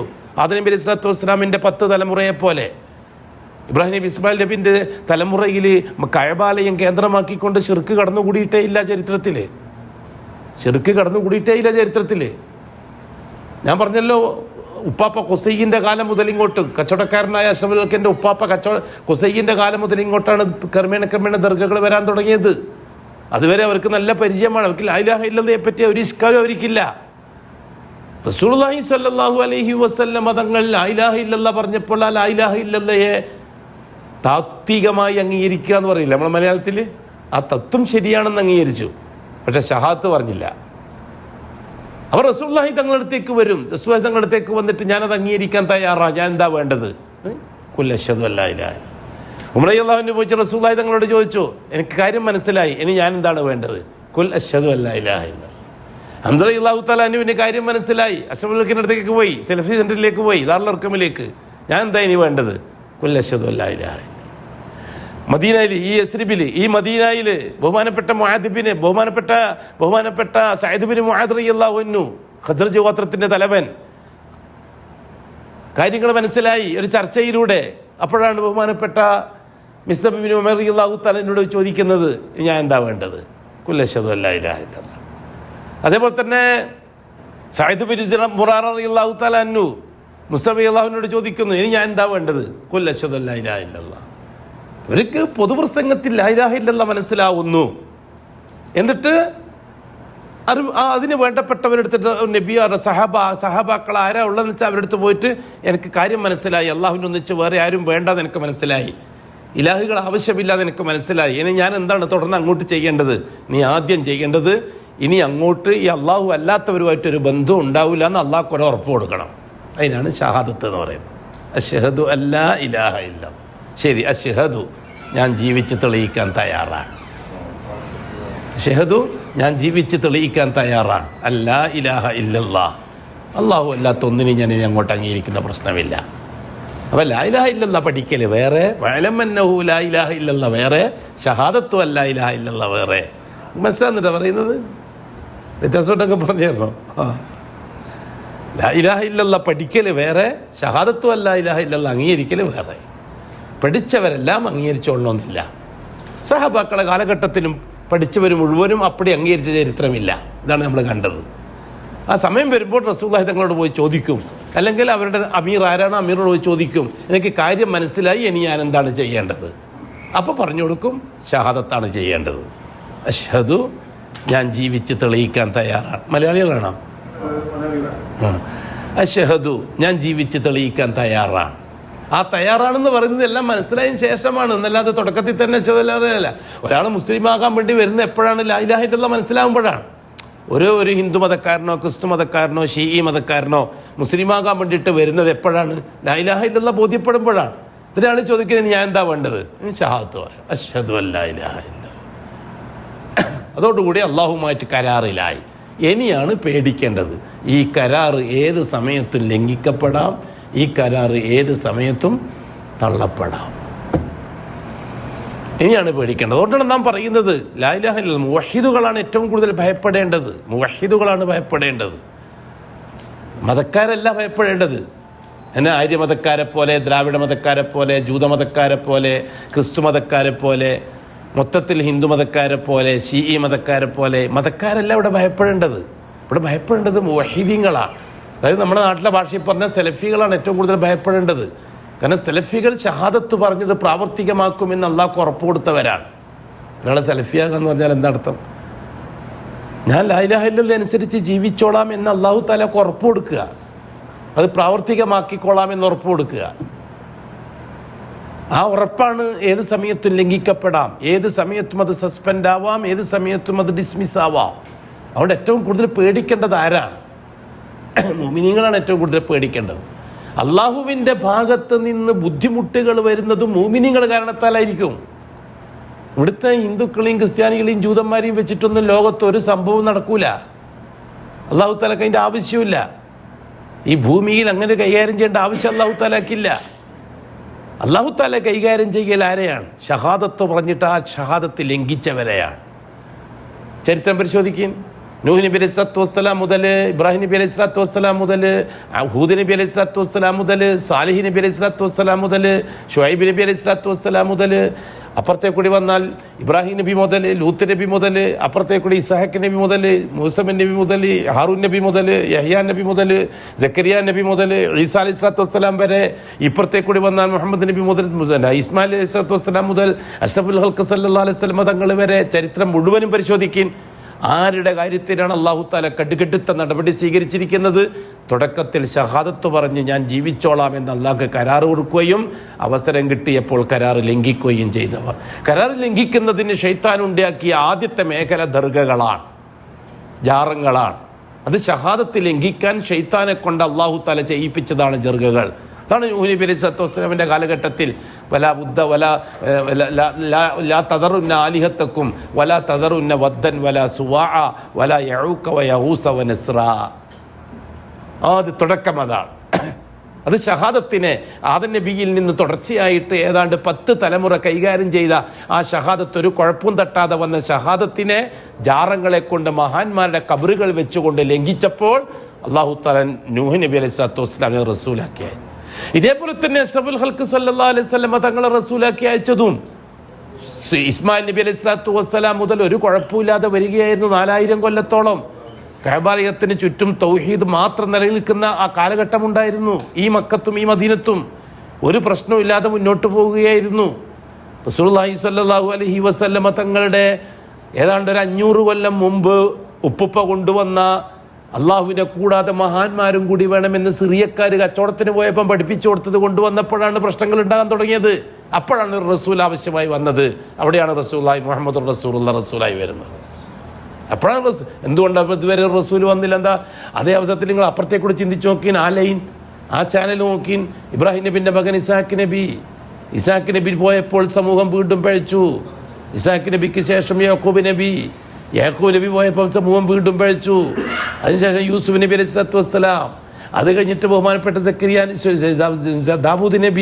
ദാവൂദ് നബിക്ക് ശേഷം സുലൈമാൻ നബി, അത് കഴിഞ്ഞിട്ട് ബഹുമാനപ്പെട്ട സക്കരിയ നബി, അത് കഴിഞ്ഞിട്ട് ഇവരെല്ലാം കൊന്നുകളഞ്ഞു. ആ കാലഘട്ടത്തിൽ തൗഹീദ് കേൾക്കാൻ മനസ്സില്ലാത്ത സമൂഹം ഈ നബിമാരെയൊക്കെ കൊന്നുകളഞ്ഞു. ഈസാ അലൈഹി സ്വലാത്തു വസ്സലാമിനെ കൊല്ലാൻ മെനക്കെട്ടതല്ല. ഇവരെല്ലാം പാരമ്പര്യ മുസ്ലിമീങ്ങളായിരുന്നില്ലേ? റിസാലത്തിനും രൂപത്തിനും വിശ്വസിക്കുന്നവരായിരുന്നില്ലേ? അവരുടെ കിതാബുകളെ അംഗീകരിക്കുന്നവരായിരുന്നില്ലേ? അള്ളാഹുവിനെ കൂടാതെ മറ്റുള്ളവരും കൂടി വേണമെന്നതിനെ എതിർത്തത് കൊണ്ടല്ലേ ഈ നബിമാരെയൊക്കെ അവർ കൊന്നത്. അപ്പോൾ ഇടക്കിടക്ക് ആ കൂട്ടത്തിൽ 10,000-കണക്കിന് റസൂലുകൾ വന്നില്ലേ? ബഹുമാനപ്പെട്ട ഇസ്ഹാഖ് നബി തൊട്ട് ഈസാ നബി വരെയുള്ള കാലഘട്ടത്തിനിടയിൽ 10,000-കണക്കിന് റസൂലുകൾ വന്നില്ലേ? അതിൻ്റെ അർത്ഥം എന്താണ്? ആ കാലഘട്ടത്തിലെല്ലാം സമൂഹം അള്ളാഹു മാത്രം എന്നതിൽ നിന്ന് മഹാന്മാരിലേക്ക് പോയതുകൊണ്ടാണ് റസൂൽ കൂടെ വരേണ്ടി വന്നത് എന്നല്ലേ? എന്തേ അതേപോലെ ഈ ചാനലിൽ അങ്ങനെ വന്നില്ല? ഈ ചാനലിൽ ഇസ്മായിൽ നബിക്ക് ശേഷം വന്നത് മുഹമ്മദ് നബി സല്ലല്ലാഹു അലൈഹി വസല്ലം തങ്ങളല്ലേ? ഇസ്മായിൽ നബി അലൈഹി സ്വലാത്തു വസ്സലാമിന് ശേഷം 4000 കൊല്ലത്തോളം ഒറിജിനൽ ദീനായിരുന്നു കഅബത്തിന്റെ മുറ്റത്ത് നിലനിന്നിരുന്നല്ലേ തെളിവ്? അല്ലെങ്കിൽ അപ്പത്തെ ചാനലിൽ അയച്ച പോലെ റസൂൽ കൂടി അയക്കേണ്ടതായിരുന്നില്ലേ? നിനക്ക് മനസ്സിലാകുന്നുണ്ടോ പറയുന്നത്? ഞാനിത് എത്ര പറഞ്ഞാലും ശരി ഒരു സമൂഹത്തിന് മനസ്സിലാവില്ല എന്ന് എനിക്ക് നന്നായിട്ട് അറിയാം. സമൂഹത്തിലെ തലപ്പത്തിരിക്കുന്നവരെന്ന് പറയുന്നവർക്ക് ഇത് മനസ്സിലാവില്ല. കാരണം ഇത് മനസ്സിലായാൽ അവർ കുടുങ്ങും. അത് സമൂഹത്തോട് പറയേണ്ടി വരും. സമൂഹത്തോട് പറയാൻ തുടങ്ങിയാൽ എല്ലാം തകർന്ന് തരിപ്പണമാവും.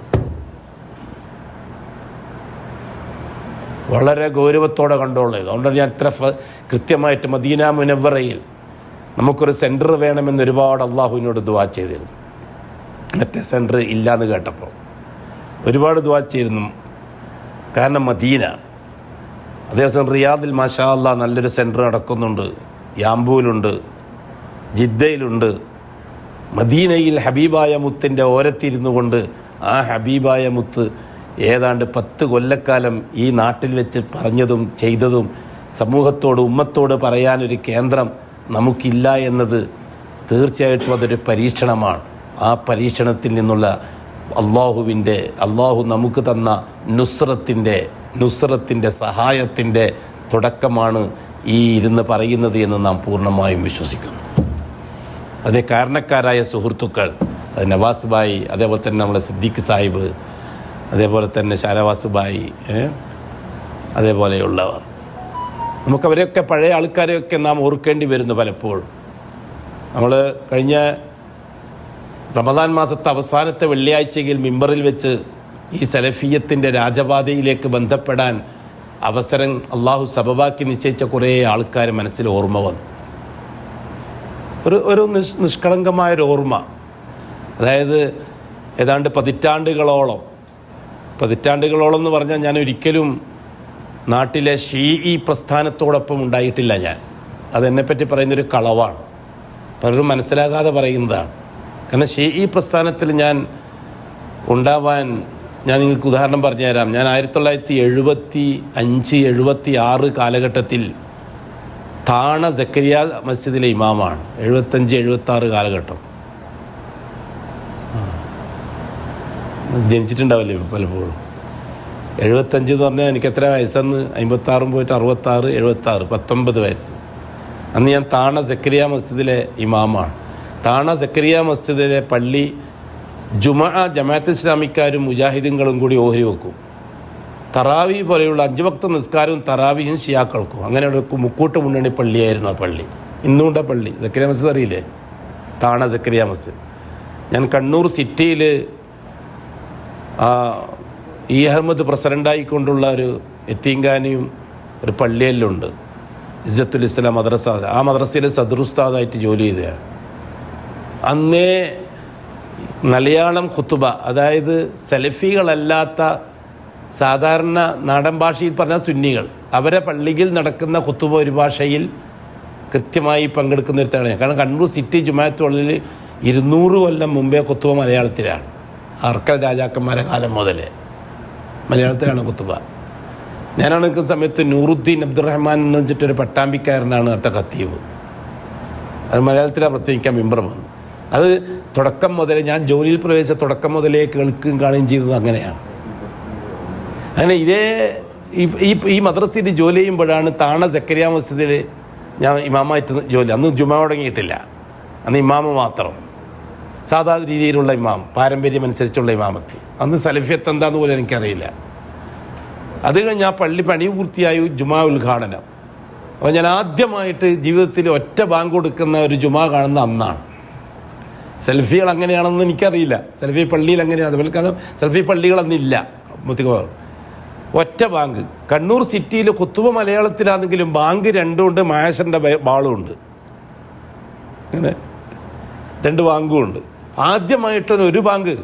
അങ്ങനെ എൻ്റെ ഒരു ഉസ്താദുണ്ട്, അദ്ദേഹം മട്ടന്നൂർ എളമ്പാറ മൂസ മുസ്ലിയാർ, മരിച്ചുപോയി, അള്ളാഹു നല്ല കൂലി കൊടുക്കട്ടെ. അദ്ദേഹം ഈ അന്ന് രണ്ട് സംസ്ഥ, ഒരു സംസ്ഥ, അങ്ങനെ സംസ്ഥ വലിയൊരു ആദർശ പ്രസ്ഥാനം എന്നുള്ള നിലക്കൊന്നും ആരും അംഗീകരിക്കുന്ന കാലമല്ല അത്, 70കളിൽ. അങ്ങനെ ഈ ഉസ്താദിനെ ഒരു ദിവസം ഞാൻ ബസ് സ്റ്റാൻഡിൽ കണ്ടുകൊണ്ട്, എന്താടാ അബ്ദുള്ള ഇവിടെ? ഞാൻ ഈ പള്ളിയിൽ ഇങ്ങനെ ഇമാമത്തായിരുന്നു, ഇപ്പം ജുമാ തുടങ്ങി.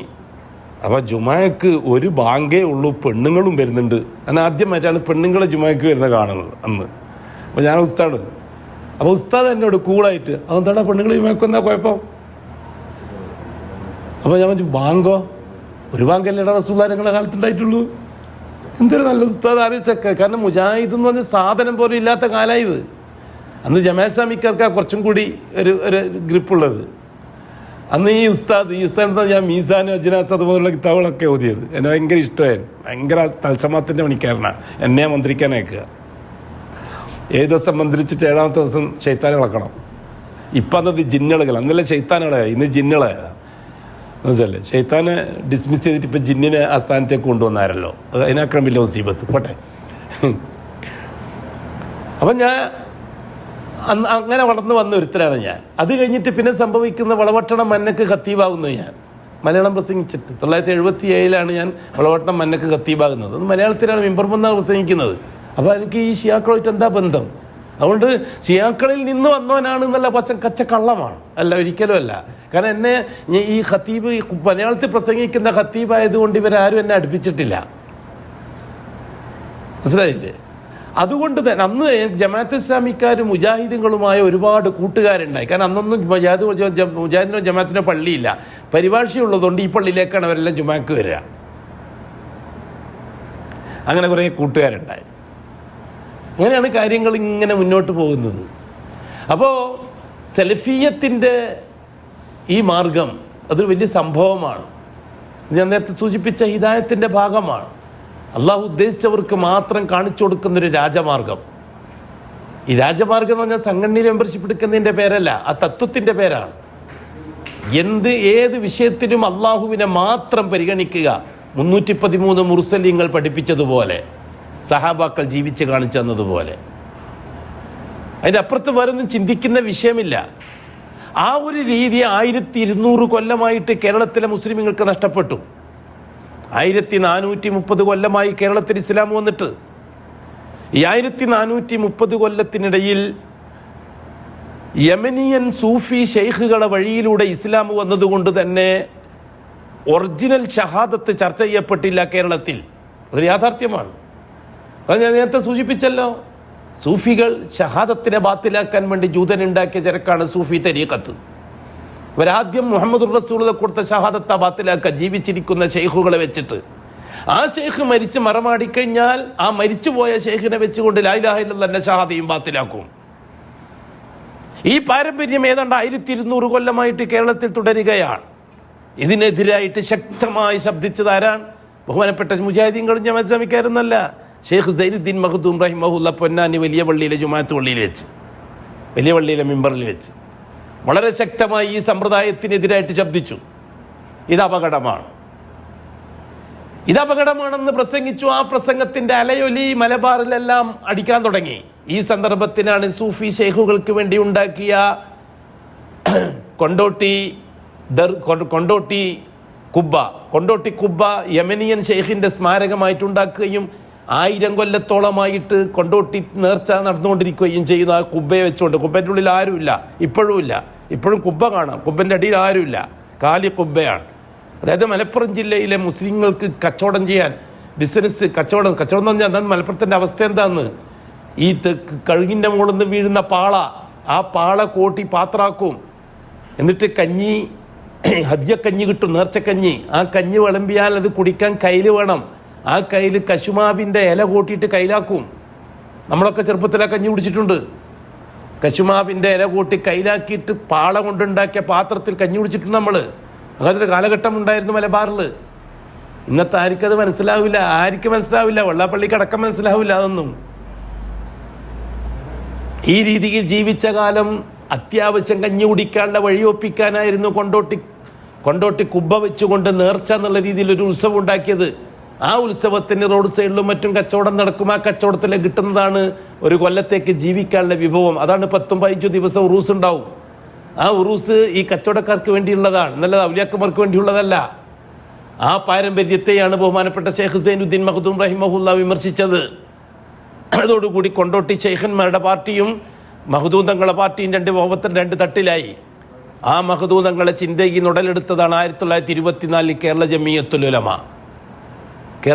ഉലമ. പ്രചോദനം ഞാൻ നേരത്തെ സൂചിപ്പിച്ചതുപോലെ ഈജിപ്ഷ്യൻ ഇസ്ലാഹിയത്തിൻ്റെ പ്രചോദനവും സൈനുദ്ദീൻ മഖ്ദൂം റഹിമഹുല്ലാന്റെ തൗഹീദി പ്രഭാഷണവും ഒരുമിച്ച് കൂടിയപ്പോൾ കേരളത്തിൽ ഒരു തൗഹീദി പ്രസ്ഥാനം രൂപപ്പെട്ടു വരികയായിരുന്നു. അതാണ് 1924 കേരള ജമിയത്തുൽ ഉലമ. ഇന്ന് നാം KJU എന്ന പേരിൽ അറിയപ്പെടുന്ന കേരള ജമിയത്തുൽ ഉലമ.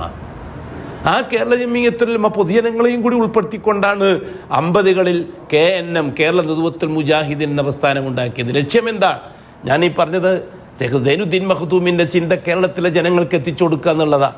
അന്ന് പരിമിതമായ അറിവ് വെച്ചുകൊണ്ടാണ് ആ പണ്ഡിതന്മാർ ഈ മെനക്കെടുകളൊക്കെ. ആ പടുവൃക്ഷങ്ങൾ, ആ ചോട്ടിൽ വളർന്ന ചെടികളാണ് നമ്മളൊക്കെ. ഓർക്കാതിരിക്കാൻ നിവൃത്തിയില്ല. അങ്ങനെ ഓർത്ത് ഇന്ന് ജീവിച്ചിരിക്കുന്ന നമുക്ക് മെസ്സേജ് ജീവിച്ചിരിക്കുന്ന കിട്ടിയ, അതായത് പിന്നെ ജീവിച്ചിരിക്കുന്ന സമയത്ത് നമുക്ക് ഈ മെസ്സേജ് കിട്ടാൻ കാരണമായ കുറേ ആൾക്കാരെ നാം ഓർത്തു. കാരണം നമുക്ക് സലഫിയത്ത്, എന്നെ സംബന്ധിച്ചിടത്തോളം എനിക്കും എൻ്റെ കുടുംബത്തിനും സലഫിയത്ത് ആഖിറത്തിൽ രക്ഷപ്പെടാനുള്ളതാണ്. ദുനിയാവിൽ നമ്മളൊന്നും പ്രതീക്ഷിക്കുന്നില്ല ഈ മാർഗത്തിലൂടെ. ആരുടെ ഒന്നും പ്രതീക്ഷിക്കുന്ന ഒരു കട്ടൻ ചായ പോലും ഇന്നേ വരെ പ്രതീക്ഷിച്ചിട്ടുമില്ല, ആരുടെ ചോദിച്ചു വാങ്ങിയിട്ടുമില്ല. ഈ 10-15 കൊല്ലത്തിൻ്റെ ഇടയിൽ ആർക്കും പറയാൻ കഴിയില്ല, ഈ സലഫി സംഘടനകൾക്ക് ആർക്കും പറയാൻ കഴിയില്ല ഒരു 100 റുപ്യക്കെങ്കിലും അലി അബ്ദുൽ മൗലവി കടമായിട്ടെങ്കിലും ഈ സലഫികളോട് ചോദിച്ചു എന്ന് ആർക്കും പറയാൻ കഴിയില്ല. അതുകൊണ്ട് സമ്പത്ത്, അതേപോലെ അധികാരം, ഇതൊന്നും പറഞ്ഞിട്ടൊന്നും ആരും വരണ്ട. 15 കൊല്ലമായിട്ട് വളരെ കൃത്യമായിട്ട് എനിക്കത് പറയാൻ സാധിക്കും. ഈ രീതിയിൽ കൈകാര്യം ചെയ്തു. അതുകൊണ്ട് തന്നെ എന്നെ സംബന്ധിച്ചിടത്തോളം എനിക്കും എൻ്റെ മക്കൾക്കായാലും സലഫിയത്ത് രാജമാർഗം തന്നെയാണ് ആഖിറത്തിലേക്ക് രക്ഷപ്പെടാനുള്ള രാജമാർഗം. എന്തിനും ഏതിനും അല്ലാഹ് അനുവദിക്കപ്പെട്ട അസ്ബാബുകളെ പോലും അള്ളാഹുമായി ബന്ധപ്പെടുന്ന കാര്യത്തിൽ ഇടയ്ക്ക് വരാൻ പാടില്ല എന്ന് പൂർണ്ണമായി അംഗീകരിക്കുന്നവരാണ് നാം. അനുവദിക്കപ്പെട്ട അസ്ബാബ്, അനുവദിക്കപ്പെടാത്ത അസ്ബാബിന് തീരെ ഇല്ല. ജിന്നിനെ പോലെ, അതേപോലെ തന്നെ മരിച്ചുപോയവരെ പോലെ അനുവദിക്കപ്പെടാത്ത അസ്ബാബുകളെ സംബന്ധിച്ചിട്ട് ചർച്ചയേ ഇല്ല. അനുവദിക്കപ്പെട്ട അസ്ബാബുകൾ തന്നെ അള്ളാഹുമായിട്ടുള്ള ബന്ധത്തിൽ, അള്ളാഹുമായി ബന്ധപ്പെടുന്ന സമയത്ത് ഇടയ്ക്ക് കടന്നുകൂടാൻ പാടില്ല. ഇതാണ് നമ്മുടെ ഉപദേശം. അതിന് നമുക്ക് കിട്ടിയ വഴികൾ ഈ രാജപാത തന്നെയാണ്. അങ്ങനെ കുറേ ആൾക്കാരെ നാം ഓർത്തു, എന്നും നാം ഓർക്കാറുണ്ട്. ഇന്ന് ജീവിച്ചിരിക്കുന്ന കുറേ ആൾക്കാർ, ആ കൂട്ടത്തിൽ ഒരുപാട് പേരുകൾ നമ്മൾ പറഞ്ഞു. അനസ് മൗലവി, അതേപോലെ തന്നെ അനീഫ മൗലവി, അതേപോലെ തന്നെ പിന്നെ ഹുസൈൻ സലഫി, അതേപോലെ തന്നെ ബാലുശ്ശേരി, അതേപോലെ ഫൈസൽ മുസ്ലിയാരാണ് എൻ്റെ സലഫിയത്തിൻ്റെ ആദ്യത്തെ ആള്. എനിക്ക് എന്താണെന്ന് പോലും അറിയാത്തൊരു കാലഘട്ടം. 2008-2009 ആണെന്ന് സംബന്ധം ഓർക്കുന്നു. ഞാൻ തിരുവനന്തപുരത്ത് വരുന്ന സമയത്ത് എന്നോട് ചുങ്കത്ര വിളിച്ചിട്ട് പറഞ്ഞു ഒന്ന് കാണണമായിരുന്നു. അങ്ങനെ തിരൂരങ്ങാടിക്കടുത്തുള്ള കക്കാട് എന്ന് പറഞ്ഞ സ്ഥലത്ത് ഞാൻ വന്നു. ഞാനൊക്കെ ഒരു ജീപ്പായിരുന്നു അത് വന്നു. അന്ന് പിന്നെ സുഹേജ് ചെങ്കൊത്തരയും ഫൈസൽ മുസ്ലിയാരും വേറൊരു മാഷും. ആ മാഷ് കക്കാട്ടുകാരനാണ്. അയാളെ വീട്ടിലാണ് ഒരുമിച്ച് കൂടിയത് ഉച്ചക്ക് ഭക്ഷണത്തിന്. അവിടെ നിന്ന് ഫൈസൽ മുസ്ലിയാർ എനിക്കൊരു പുസ്തകം തന്നു, സമസ്താമതം എന്ന് പറഞ്ഞിട്ട്. ഫൈസൽ മുസ്ലിയാർ എഴുതിയൊരു പുസ്തകം സമസ്താമതം എന്ന് പറഞ്ഞിട്ട്. ആ പുസ്തകം കംപ്ലീറ്റ് വായിച്ച് തീർത്തു. 1-ാവർത്തി 2-ാവർത്തി 3-ാവർത്തി വായിച്ച് തീർത്തു. എന്താണ് സലഫിയത്ത് എന്നും ഇവരെന്താണ് എന്നും ഒരു തിരിച്ചറിവിൻ്റെ തുടക്കം അതായിരുന്നു. മറക്കാൻ പറ്റുകയില്ല. അങ്ങനെ ഓരോ സംഭവങ്ങൾ. ഞാൻ ഇത് പറയാൻ കാരണം എന്താ അറിയോ? 1-2 ആളെ ആ കൂട്ടത്തിൽ മറന്നുപോയി. ഞാൻ 1-2 ആളെ അന്ന് ദുആ ചെയ്യാൻ മറന്നുപോയി. അതിനുശേഷം ആദ്യം കിട്ടുന്ന മജ്‌ലിസിൽ ഓർക്കുമെന്ന് ഞാൻ സ്വന്തം പ്രതിജ്ഞ ചെയ്തതാണ്. അതിന് ആദ്യം കിട്ടുന്ന മജ്‌ലിസാണ്. കഴിഞ്ഞ ആഴ്ച കിട്ടിയിരുന്നു, പക്ഷെ ആ ഓർത്ത ആളെ കൂട്ടത്തിൽ ഒരാൾ അന്ന് സാന്നിധ്യനായിരുന്നു. അതുകൊണ്ട് ഞാൻ ഒന്നും മിണ്ടാതെ പോയത്. അത് ബഹുമാനപ്പെട്ട അബ്ദുറഹ്മാൻ സലഫിയാണ്. അബ്ദുറഹ്മാൻ സലഫി എനിക്ക് അന്ന് വന്നാലും എന്നോട് ചില കൂട്ടുകാരനോട് ഓർമ്മിപ്പിക്കുകയും ചെയ്തിരുന്നു, ഇൻഷാ അല്ലാഹ് അടുത്ത് കിട്ടുന്ന മജ്‌ലിസിൽ ഞാൻ ദുആ ചെയ്തിരിക്കും. എനിക്കിഷ്ടമാണ് അബ്ദുറഹ്മാൻ സലഫിയെ. അദ്ദേഹം കഴിഞ്ഞ ആഴ്ച നേരിട്ട് കാണാൻ ഇടവരുകയും മദീന മുനവ്വറയിൽ ഇതേ മജ്‌ലിസിൽ വെച്ച് കാണുകയും ചെയ്തപ്പോൾ അന്നത്തെ നസീഹത്തിൽ, കഴിഞ്ഞ ആഴ്ചൻ്റെ നസീഹത്തിൽ മൂപ്പരെ മുമ്പിൽ ഇരുത്തിയിട്ടൊന്നും വേണ്ട, ഇതൊന്നും പറയണ്ട എന്ന് ഞാൻ കരുതിയിട്ട് മാറ്റി നിർത്തിയതാണ്. അത് ഈ ആഴ്ച പറയാൻ അല്ലാഹു തആല എനിക്ക് അവസരം തന്നു. മാത്രമല്ല അബ്ദുറഹ്മാൻ സലഫി, ഉനൈസ് പാപ്പിൻശ്ശേരി അടക്കമുള്ള ആ സദസ്സിൽ കഴിഞ്ഞ വ്യാഴാഴ്ച ബുധനാഴ്ച ഇതേ മജ്‌ലിസിൽ വെച്ച് അല്ലാഹു തആല അദ്ദേഹത്തിനെ കൊണ്ട് അദ്ദേഹത്തിൻ്റെ സാന്നിധ്യത്തിൽ വെച്ച് തന്നെ ഇത് തുടങ്ങാൻ അവസരം തന്നു അല്ലാഹു തആല. അല്ലാഹു ഒരുപാട് ദർജകൾ ദുനിയാവിലും ആഖിറത്തിലും വർദ്ധിപ്പിച്ചു കൊടുക്കട്ടെ. നാളെ അല്ലാഹുവിൻ്റെ മുമ്പിൽ കേരളത്തിലെ ജനങ്ങൾക്ക് അന്നു മുതൽ ഇന്ന് വരെ തൗഹീദിൻ്റെ ശബ്ദം എത്തിക്കാൻ പാടുപെട്ട് പരിശ്രമിച്ച അബ്ദുറഹ്മാൻ സലഫിക്ക് അല്ലാഹു ആഫിയത്ത് നൽകുകയും അല്ലാഹുവിനെ കണ്ടുമുട്ടുന്ന സന്ദർഭത്തിൽ പൂർണ്ണമായി രക്ഷപ്പെടാൻ പാകത്തിൽ അദ്ദേഹത്തിൻ്റെ പരിശ്രമത്തെ അല്ലാഹു കബൂലാക്കുകയും ചെയ്യട്ടെ. പിന്നെ എനിക്ക് ഓർക്കാനുള്ളത് നമ്മുടെ ഹനീഫ് പുല്ലിപ്പറമ്പ് എന്ന് പറഞ്ഞൊരു പണ്ഡിതനാണ്. അദ്ദേഹം സൗദി അറേബ്യയിൽ പതിറ്റാണ്ടുകളോളം ദായിയായിട്ട് ജോലി ചെയ്ത ഇവിടുത്തെ പ്രഗത്ഭന്മാരായ ഷെയ്ഖുകളുടെ ശിഷ്യനാണ്. അദ്ദേഹം കൂടുതൽ സംഘടനാ രംഗത്ത് അറിയപ്പെട്ടിട്ടില്ലെങ്കിലും എണ്ണപ്പെട്ട സലഫി ഷെയ്ഖുകളെ കൂട്ടത്തിലൊരു മഹാനാണ്. അദ്ദേഹത്തിന് ഒരുപാട് ഇൽമ്, അദ്ദേഹം ജീവിച്ചിരിപ്പുണ്ട്. അദ്ദേഹം രാമനാട്ടുകരക്കടുത്ത് പുല്ലിപ്പറമ്പ് എന്ന സ്ഥലത്താണ്. അദ്ദേഹത്തിന് ഒരുപാട് അത് അത്രക്കാരിൽ നിന്ന് കിട്ടുന്ന ഇൽമ എന്താ? നമ്മൾ പണ്ട് പഠിച്ചു വെച്ച ഇൽമിനെ നമ്മൾ ഇവരോട് കൈകാര്യം ചെയ്യും. നമ്മൾ ഇന്നത് ചെയ്യും. അത് സലഫിയത്തിന്റെ മൻഹജ് എന്താണ്? ഇന്നത് ചെയ്യും, ഇന്നത് പറയും, ഇന്ന ദിക്ർ, ഇന്ന ദുആ, ഇന്ന അമല്. നമ്മൾ പരമ്പരാഗതമായി സ്വീകരിച്ചു പോന്ന പഴയ കാലം മുതലേ ശിഈയത്തിന്റെ ഭാഗമായി സ്വീകരിച്ചു പോകുന്നത്, അതിലെന്തെങ്കിലും അശടുകൾ കൂടിയിട്ടുണ്ടോ എന്നറിയാൻ പലതും തിരുത്തേണ്ടതുണ്ട്. ഇത്തരം പണ്ഡിതന്മാരോട് ചോദിച്ച് ഇപ്പോഴും പഠിച്ചുകൊണ്ടിരിക്കുന്നു. കാരണം നമുക്ക് ലക്ഷ്യം മൻഹജുൻ നബി, പ്രവാചകന്റെ മൻഹജ് അനുസരിച്ച്, അത് കുറച്ചാണെങ്കിലും ശരി അതനുസരിച്ച് ജീവിക്കാനുള്ള അവസരം കിട്ടണം. നമ്മൾ ശിഈയത്തിൻ്റെയും അശ്അരിയത്തിൻ്റെയും ചപ്പ് ചവറിൽ നിന്ന് കടന്നു വന്ന ആളാണ് ഞാൻ. അതുകൊണ്ട് തന്നെ ആ സമയത്ത് പഠിച്ചു വെച്ചതിൽ പലതും ബിദ്അത്തിൻ്റെയോ ശിർക്കിൻ്റെയോ ചേരുവകൾ ഉണ്ടാവാൻ സാധ്യതയുണ്ട്. അതുകൊണ്ട് മൻഹജുസ് സലഫ് അറിയുന്ന പണ്ഡിതന്മാരിൽ നിന്നത് പഠിക്കുകയും അമൽ കൊണ്ടുവരികയും ചെയ്യാൻ. പ്രസംഗിക്കാനൊന്നും ആരും പഠിപ്പിക്കേണ്ട തന്നെ.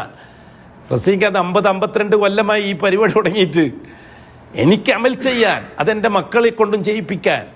മാഷാ അല്ലാഹ്, മക്കളും സലഫിയത്തിൻ്റെ വഴിയിലേക്ക് രാജപാതയിലെത്തിയപ്പോൾ അവരോടും സംശയം തീർക്കാനും ഒരവസരം കിട്ടി.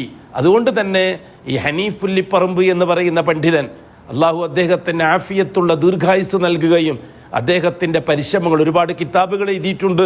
നല്ല സലഫി, നല്ല ഈ സൗദി അറേബ്യയിലെ ഇബ്നു ബാസിനെ പോലെയുള്ളവരുടെ അടുത്ത ബന്ധത്തിനുള്ള അടുത്ത കണക്ഷൻസ് ഉള്ള മഹാപണ്ഡിതനാണ്. സംഘടനാ രംഗത്ത് അറിയില്ലെങ്കിലും അദ്ദേഹത്തിൻ്റെ ഇതിൽ നിന്ന് ഞാൻ ഇൽമു സ്വീകരിക്കാറുണ്ട്. അദ്ദേഹത്തിന് നാളെ ആഖിറത്തിൽ അള്ളാഹുവിനെ കണ്ടുമുട്ടുമ്പോൾ ആ ഇൽമുകളെല്ലാം ഒരു പോർലുവേൽക്കാത്ത നിധികളായി അന്ന് അള്ളാഹുവിൻ്റെ മുമ്പിൽ ഹാജരാക്കപ്പെടുകയും ആ നിധിയുമായി എൻ്റെ അടുത്ത കൂട്ടുകാരായ ഈ ന്യൂനപക്ഷത്തിൻ്റെ ഒന്നിച്ച് ചേർന്നോളൂ എന്ന് പറയാൻ മാത്രം യോഗ്യത അള്ളാഹുവെ നീ അദ്ദേഹത്തിനും നൽകണമേ എന്ന് നാം ദുആ ചെയ്യും. നമുക്ക് ശുക്ർ ചെയ്യാതിരിക്കാൻ പറ്റൂല. കാരണം ഈ രാജപാത അത്രയും ശക്തമാണ്. ഒരു സെക്കൻഡ് പോലും പാഴായിക്കൂടാ. മരിക്കുന്നത് വരെ ലൈവായി കിട്ടണം. ഏത് സമയത്തും സസ്പെൻഡ് ആവാം, ഏത് സമയത്തും ഡിസ്മിസ് ആവാം. ആ ഒറ്റ ഭയമാണുള്ളത്. ആ ഭയത്തിൻ്റെ പേരിലാണ് നമ്മളിത് പറയുന്നതും പറയിപ്പിക്കുന്നതും കേൾക്കുന്നതും കേൾപ്പിക്കുന്നതും. നിലനിന്ന് കിട്ടാൻ പറഞ്ഞുകൊണ്ടേയിരിക്കുക. ഹൃദയത്തിൽ അസർ ചെയ്യിപ്പിക്കും. ഏതൊരു വിഷയമാണോ കൂടുതൽ പറയുന്നത് അതായിരിക്കും ഹൃദയത്തിന് അസറുണ്ടാകുക എന്ന് പണ്ഡിതന്മാർ പഠിപ്പിച്ചു തന്നിട്ടുണ്ട്. അതുകൊണ്ട് നാം തൗഹീദ് പറഞ്ഞുകൊണ്ടേയിരിക്കുക, കേട്ടുകൊണ്ടേയിരിക്കുക. അള്ളാഹുവിനെ പറ്റി പറഞ്ഞുകൊണ്ടേയിരിക്കുക. ഈമാൻ നിലനിൽക്കാനുള്ള വഴി അതാണ്. അള്ളാഹുവിനെ പറ്റി പറഞ്ഞുകൊണ്ടേയിരിക്കുക. അള്ളാഹുവിനെ പറ്റി പറയുന്നത് കേട്ടുകൊണ്ടേയിരിക്കുക. അള്ളാഹുവിൻ്റെ ദിക്റിലായി സമയം ചെലവഴിക്കുക. ഇത് ഈമാൻ ഇസ്തിഖാമത്താവാനുള്ള ഏറ്റവും നല്ല മരുന്നാണ്. ബഹുമാനപ്പെട്ട ലുഖ്മാൻ റളിയല്ലാഹു അൻഹു അദ്ദേഹത്തിൻ്റെ മകനോട് പറയുന്നൊരു വസിയത്തിൽ ഉലമാക്കൾ എഴുതിയിട്ടുണ്ട്. മോൻ പറഞ്ഞു, മോനെ ഇദാ റഅയ്ത ഖൗമൻ യദ്കുറൂനല്ലാഹ ഫജ്ലിസ് മഅഹു. അള്ളാഹുവിനെ പറ്റി പറയുന്ന, അള്ളാഹിനെ പറ്റി ചിന്തിക്കുന്ന ഒരു സദസ്സ് നീ കണ്ടാൽ നീ അവിടെ ഇരുന്നോളണം. ഇൻ കുന്ത ആലിമൻ, നീ പണ്ഡിതനാണെങ്കിലും നീ ഇരിക്കണം. യൻഫഉക ഇൽമുക, നിന്റെ ഇൽമു നിനക്ക് ഉപകരിക്കും ആ സദസ്സിൽ. വഇൻ കുന്ത ജാഹിലൻ അല്ലമൂക, നീ ഒരു ജാഹിലാണെങ്കിൽ അവർ നിനക്ക് വല്ലതും അള്ളാഹുവിനെ പറ്റി പഠിപ്പിച്ചു തരും. ഇത് രണ്ടുമല്ല എങ്കിൽ യത്തലിഉല്ലാഹു ബിറഹ്മതിഹി ഫയുസീബുക, അള്ളാഹുവിൻ്റെ റഹ്മത്ത് ആ മജ്ലിസിൽ ഇറങ്ങും, അത് നിനക്ക് കിട്ടും. ഭാഷ അറിയില്ല, പറയുന്നത് എന്താണെന്ന് മനസ്സിലാകുന്നില്ല, അള്ളാഹിനെ പറ്റിയാണോ പറയുന്നതെന്ന് തോന്നിയാൽ മതി, നീ അവിടെ പോയി ഇരുന്നോളണം. നേരത്തെ പറഞ്ഞ 2 കിട്ടിയിട്ടില്ലെങ്കിൽ 3ാമത്തെ റഹ്മത്തെങ്കിൽ നിനക്ക് കിട്ടും. അതേ അവസരത്തിൽ നീ വൈദാ റഅയ്ത ഖൗമൻ ലാ യദ്കുറൂനല്ലാഹ, അള്ളാഹുവിനെ പറയാത്തൊരു മജ്ലിസ്, ഔലിയാക്കളെ പറ്റി പറയുന്ന മജ്ലിസ്, ശേഖന്മാരെ പറ്റി പറയുന്ന മജ്ലിസ്, അതുപോലെയുള്ള മഹത്വങ്ങൾ പറയുന്ന മജ്ലിസ്, അള്ളാഹുവിനെ പറ്റി മാത്രം ചർച്ചയില്ല, അങ്ങനത്തെ മജ്ലിസ് കണ്ടാൽ ഫലാ തജ്ലിസു മഅഹും, അവരെ കൂട്ടത്തിൽ നീ പോയി ഇരിക്കരുത്. ഇൻ കുന്ത ആലിമൻ ലാ യൻഫഉക ഇൽമുക, നീ ഒരു പണ്ഡിതനാണെങ്കിൽ നീ ഇരിക്കരുത്. ആ ഇൽമു നിനക്കൊരു ഉപകാരവും ചെയ്യില്ല. ആ സദസ്സിനായിരിക്കും മെജോറിറ്റി ഉണ്ടാകുക, നിന്റെ ഇൽമിനൊരു ഉപകാരം അവിടെ ഉണ്ടാവില്ല. വഇൻ കുന്ത ജാഹിലൻ യസിദ്ക ഗയ്യ, നീ അഥവാ ജാഹിലാണെങ്കിലോ അപകടം നിനക്ക് വർദ്ധിക്കുകയും ചെയ്യും. ആ സദസ്സ് അത്ര അപകടമാണ്. ഇത് രണ്ടും അല്ലെങ്കിലോ അള്ളാഹു അവൻ്റെ കോപം കൊണ്ടിറങ്ങും ആ സദസ്സിൽ. ആ കോപം നിനക്ക് കിട്ടാൻ കാരണമായി തീരും. ഇത്ര നല്ല വാക്കാണ്. അതാണ് നമ്മളെ പ്രേരിപ്പിക്കുന്ന വസ്തു ഈ വിഷയത്തിൽ. അതുകൊണ്ട് അല്ലാഹു സുബ്ഹാനഹു വ തആല ഈ മുബാറക്കായ ഈ മജ്ലിസിനെ, ഈ സദസ്സിനെ, ഈ സെന്ററിനെ പ്യൂർ തൗഹീദ്, ഹബീബായ മുത്തായ മുസ്തഫ റസൂലുള്ളാഹി സല്ലല്ലാഹു അലൈഹി വസല്ലമ തങ്ങളുടെ മഹത്തായ 23 വർഷക്കാലത്തെ ചരിത്രവുമായി ബന്ധിപ്പിച്ച് തൗഹീദിൻ്റെ സന്ദേശം ലോകത്ത് മുഴുവനും എത്തിക്കാൻ ഈ സെന്റർ ഉപകരിക്കട്ടെ. അതിൻ്റെ വക്താക്കളെ അള്ളാഹു കബൂലാക്കട്ടെ എന്ന് നമുക്ക് ദുആ ചെയ്യാം. അഖൂലു ഖൗലി ഹാദാ വല്ലാഹു അഅലം വഅസ്തഗ്ഫിറുല്ലാഹൽ അലീം. സുബ്ഹാനക്കല്ലാഹുമ്മ വബിഹംദിക്.